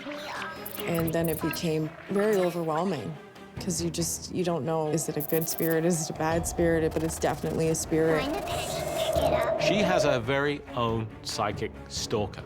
She kind of has a feeling that something's not right, but it's only when she realizes that wherever she goes, lights are dimming, brightening, flipping on and off, that she realizes something tangible is happening, that something is having an effect just a few steps right behind her. The elusive spirit vanishes. When I left the facility that night, after the hallway experience, I got in my car, was driving down the hill, and every streetlight above my car was going on as I was driving down the hill. I felt so isolated in this situation, and it was very overwhelming. and I went to my best friend's house. Can I talk to you about something? Sure. What? There's just been some really weird things happening lately. It started at work. And I had decided going there, okay, I'm gonna tell her what's happening, because I needed to know that I wasn't crazy. And I think I brought it home with me, but the lights everywhere I go just keep flickering on and off. Really? It's all the time. It never stops. Please don't think I'm crazy.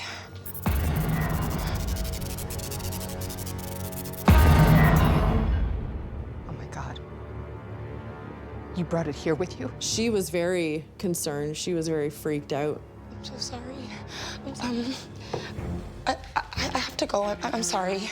I left her house and I got into my car and I backed maybe like 2 feet out of her driveway.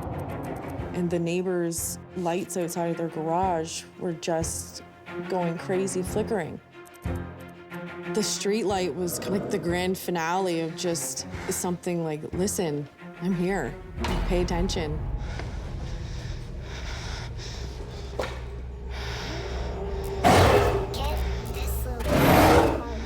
Okay. Okay, I've had enough. And I said, I have to do something about this. Okay. I've had enough. I decided to not let this entity control me and my home and my son. You're not gonna scare me anymore. The risk to confronting this spirit would be the same risk Jolene would have had if she had confronted a physical stalker. These can be unpredictable personalities, and you never quite know how they're going to react. Okay, I'm done.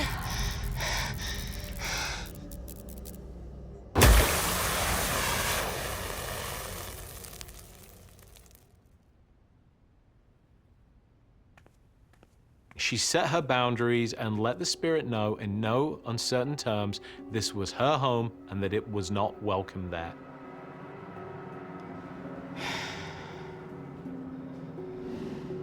What has changed now since these events? Since I made the choice to not let it control me and my home and my son, things just died down. But every now and then, there's still dimes. I still, till this day, wonder who it was or what it wanted from me. All the things that were happening to me were all signs that a spirit trying to connect with me.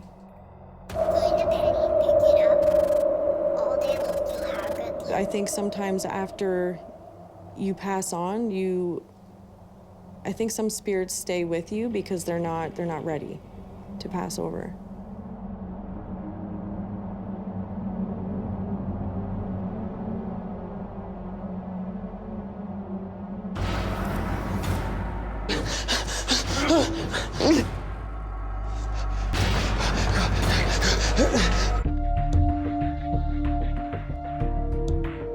It's 2007 in northwestern Georgia. 18-year-old Max Laird arrives for his first shift as a security guard at a decommissioned hospital. It was my first overnight shift as security. I didn't know what to expect.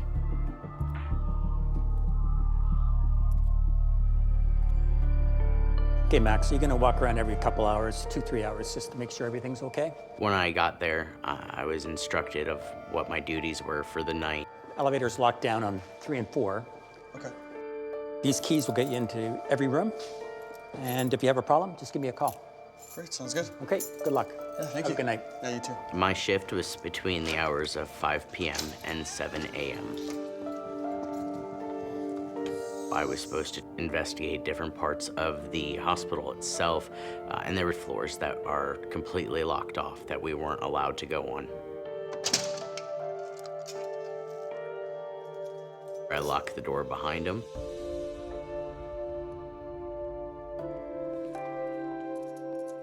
I was completely alone in this abandoned hospital. As night falls, Max begins his hourly rounds of the empty building. When you think of a hospital, you think of this giant building. But that's not what this hospital was. It was 5 floors. It was very small compared to the hospitals that people are used to nowadays. When you're in a security role, you definitely would need to be logical, level-headed. I definitely wouldn't say that I'm prone to being dramatic. But this night definitely pushed my limits of reality.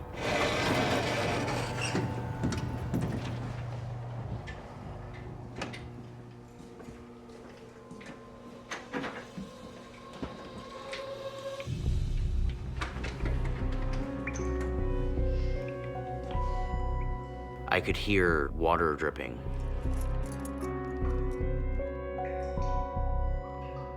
I couldn't understand where it was coming from. It hadn't rained that day. The bathroom was at the other end of the hallway.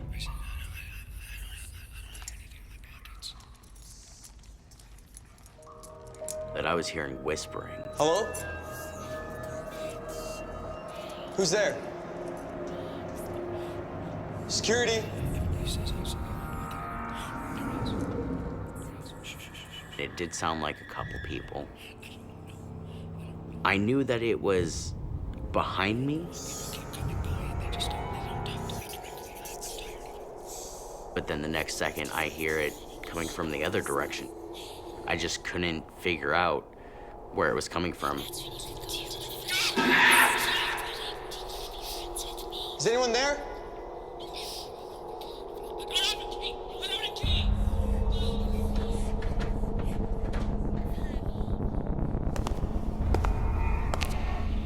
I heard footsteps coming from behind me.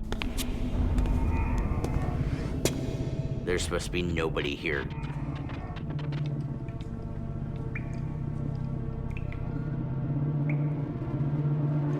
Once I cleared the corner and saw that there was nobody there, I started actually walking down the hallway very slowly, just making sure there was no sign of any sort of break-in, glass, or somebody forced their way in.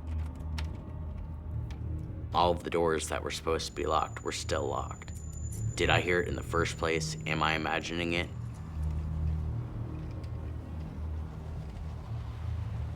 I must be going crazy for a second. Being in a hospital all alone must be getting to me. As the evening wears on, Max begins to put the strange noise behind him. Then I realize it's time for another round.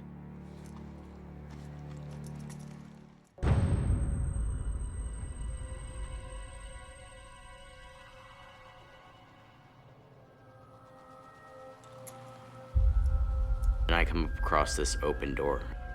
I had walked this hallway that night already. On each round, I'd grab each door handle and jiggle it to make sure each door is locked and closed. It should not have been open. There was no reason for it to be open. The only reasonable explanation is somebody was in that room. I honestly thought at any second I was gonna walk into a couple homeless guys trying to get out from the streets. I remember grabbing the door handle. I instantly felt like I started shaking.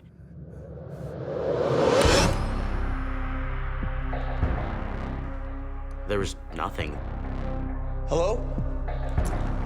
Nothing looked disturbed. There was no sign of anyone ever being in that room.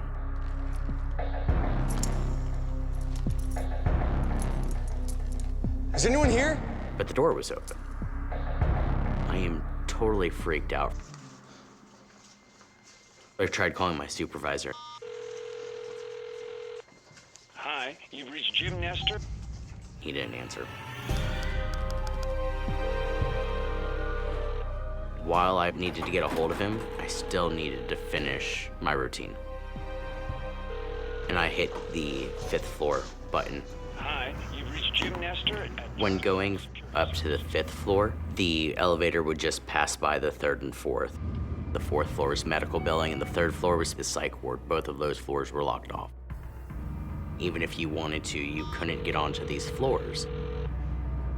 Hi, you've reached Jim Nestor at George.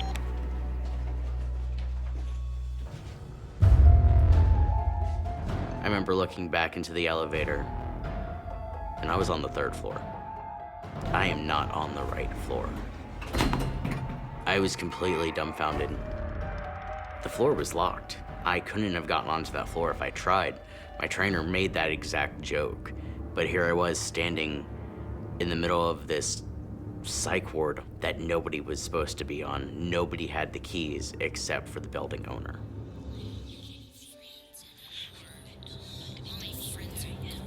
And then I heard talking, whispering. I looked around me, and every door was opening. There's no way that those doors could have been opened. I definitely felt like there was more than one person in this hospital with me. At an abandoned hospital in northern Georgia. Hello? Newly hired security guard Max Laird is convinced that he is not alone. I looked around me, and every door was opening. I have to make sure that no one's on this floor, because obviously this isn't right, this isn't normal, so something is going on.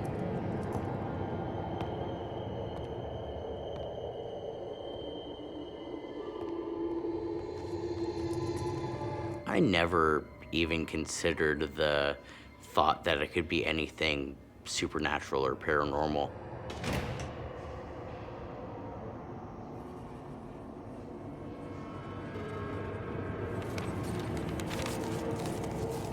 I heard something that made me stop in my tracks.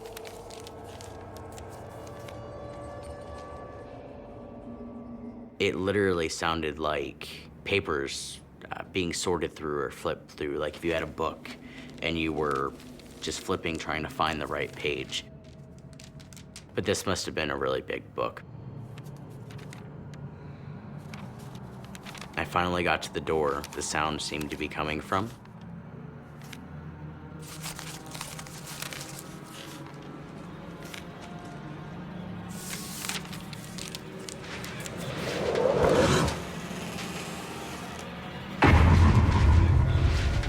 I saw papers shooting out from printers. All of these papers were just flying from the trays and landing on the floor. There's no power to this floor, it's only emergency lights. I couldn't explain it. I stood there in utter shock and disbelief. Nobody's probably even been in this room in at least a month since everyone cleared out from working here. The paranormal and electronics has always been something that has been relatively related, and it's so fascinating to be able to sit back and observe in a lot of these cases, electronics or anything like that turning on and off. Sometimes you'll actually get ghost phone calls and strange things like that happening. So there's plenty of evidence to suggest that these entities actually can manipulate electronic devices. I bent down and I picked up one of the papers. And it just had dots on it, like periods. It was like I was reading Braille. There's no rational explanation. I can't put into words what I was feeling or thinking at that exact moment because this was physically impossible. I felt like I was socked in the stomach. And that's when I turned and ran out of there. I saw a black mass go from one side of the doorway to the other.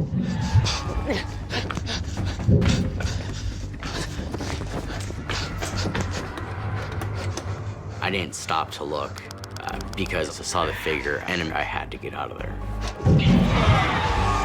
I dove into the elevator. I immediately started calling my supervisor.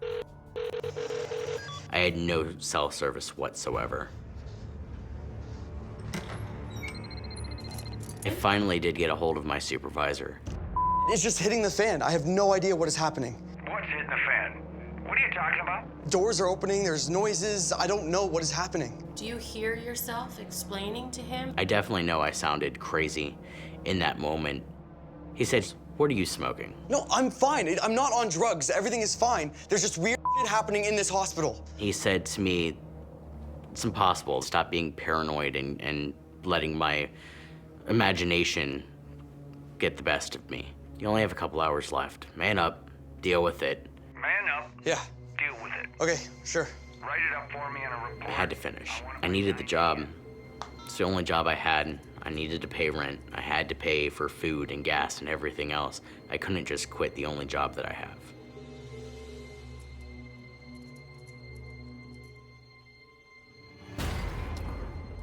I remember watching the clock and trying to count down every minute. I was trying to prolong doing my last round for as long as possible. But it was 4:45, and I had to make the one last trek around.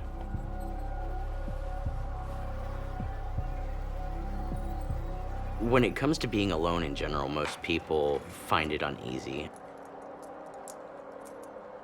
Being alone in such a large building after all of this happened, it brings a new level of just feeling so alone.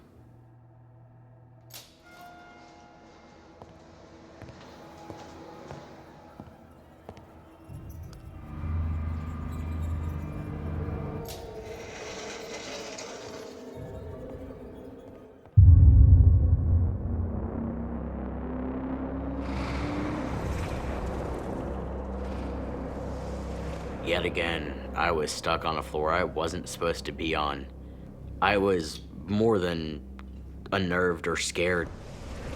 I had no air. I couldn't breathe. And the feeling that I had inside of me was like, that was it. That's how I died. I started actually walking down the hallway as if I was being drawn to something. I didn't feel like I was in control of my body. I remember thinking, oh my God, oh my God. But my feet kept moving. I was in the middle of a scary movie that I didn't want to see.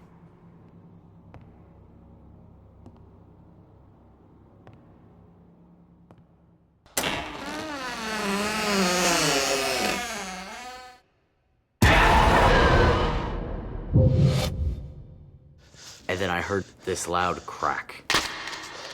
Almost like somebody had hit a baseball and the bat cracked.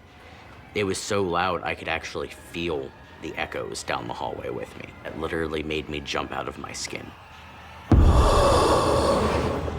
I felt a hot breath on the back of my neck.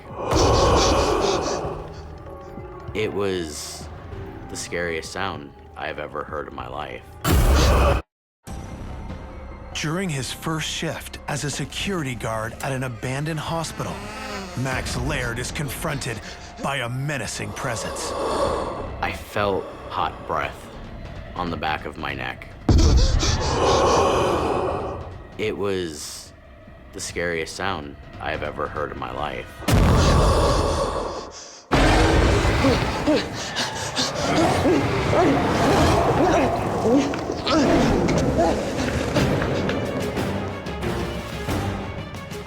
Every muscle in my body decided at that moment I was going to be a track star. I didn't go to the elevator. I hit the stairs. And I probably cleared those 3 flights of stairs in about 2.5 seconds. I left out the front door as fast as I could. I left everything as it was. I didn't grab the keys. I didn't lock anything up. I dove in my car and sat there for the remainder of my shift until the next guy came in.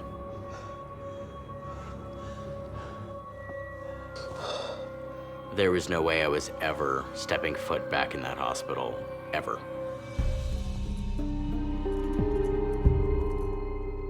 Prior to that experience, I was pretty skeptical when it came to the paranormal. But after having that experience, there was no doubt in my mind I believed in the paranormal. Atlanta and the surrounding areas in Georgia are definitely known for all of the wars that have happened on their soil.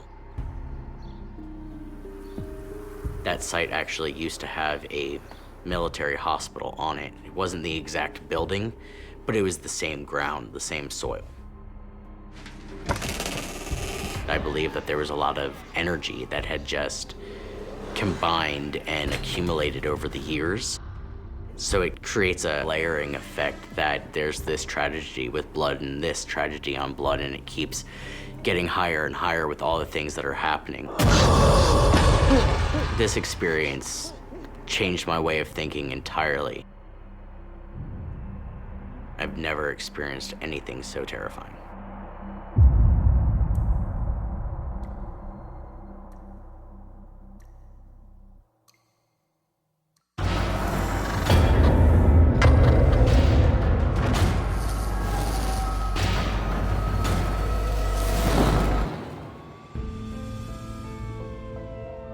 It's 2010 in Calgary, Alberta.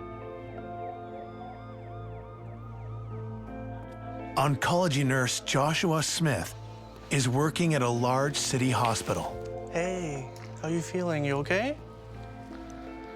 I'm a bedside nurse. I work in an oncology medical unit. So you would have people with various cancers that have various problems. Maybe they're having chemotherapy or radiation of some type. We're gonna take care of you. It's a sad place at times, but it's also a really good place. You as a nurse can help them, not only with their pain, but also make them feel good. Yeah. That's what I love about nursing. When I first started working there, it was just a normal unit. Everything was good. Then all of a sudden, a couple years into it, these different events happened. Very unexplained things, and I don't know what was really going on at the time. Dr. Schechter, please report to oncology. Dr. Schechter to oncology. The first thing that happened to me, I was walking along, I had my clipboard, everything was fine, I was just making sure things were getting done. There was nobody else in the hallway, it was very quiet.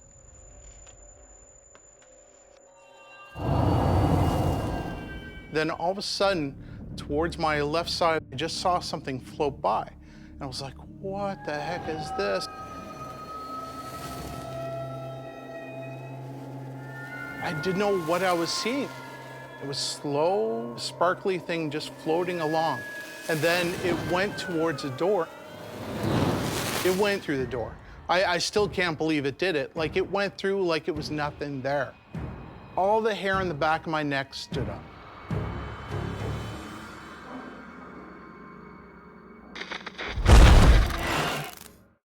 Oncology nurse Joshua Smith sees a sparkling apparition that he cannot explain. Just retelling it, I can feel that anxiety right now. Because it went through the door. It went totally through the door. I still can't believe it did it. Like, it went through like it was nothing there.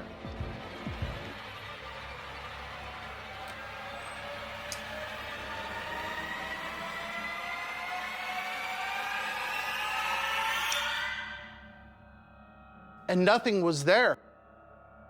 The strange light being has completely vanished. It just totally boggles my mind. I still can't believe it.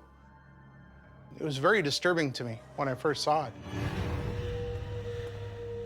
The sparkling that Joshua saw when he observed this figure may have been the electromagnetic equivalent of the wake that a ship leaves behind it as it passes through the water. Not the entity generating this energy itself, but that's an interaction between it and the atmosphere, the environment surrounding it. After that, I was trying to think to myself, trying to get my wits about me, trying to figure this out because, like, who do you talk to? Who do you tell? You okay? Yeah, just, you know, stressed a bit from work. I have no idea what was going on, right? And where did it come from? I really didn't know what to do at the time.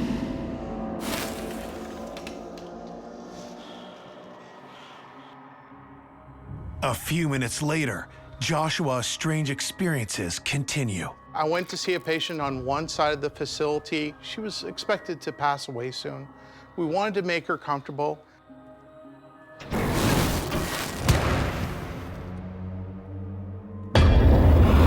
I just saw it out of the corner of my eye. Somebody was there that was all in black. The dark figure moves in the direction of the patient's bedroom. Hey!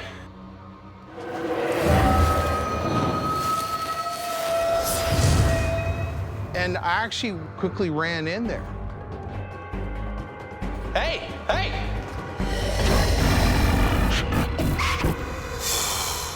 This thing was standing over top of her. Whatever was standing over her was not human. I was scared for her.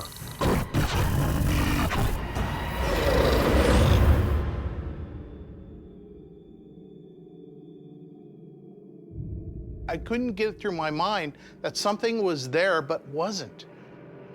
Although Joshua saw a cloud of sparkling particles and then a shadowy figure, doesn't mean these were two different entities or two different phenomena. This could easily have been the same spirit being at different stages of its manifestation.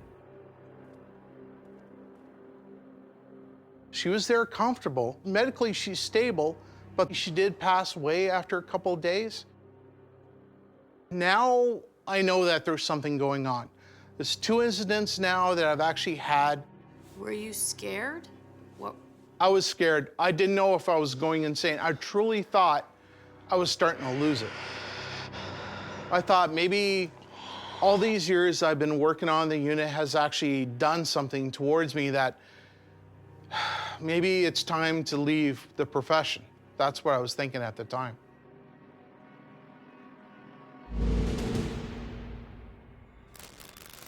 The next thing that happened was very terrifying. And even now, when I'm thinking about it, I just don't know what exactly happened.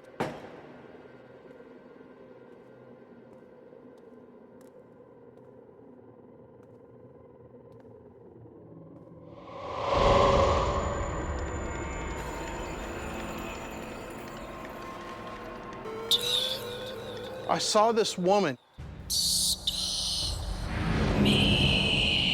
Even now, I can feel the hair on the back of my neck stand up. Don't stop me.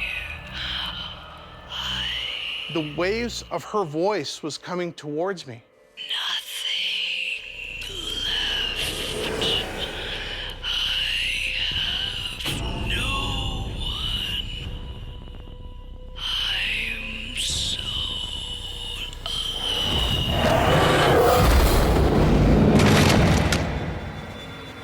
And then all of a sudden, it jumped over the side.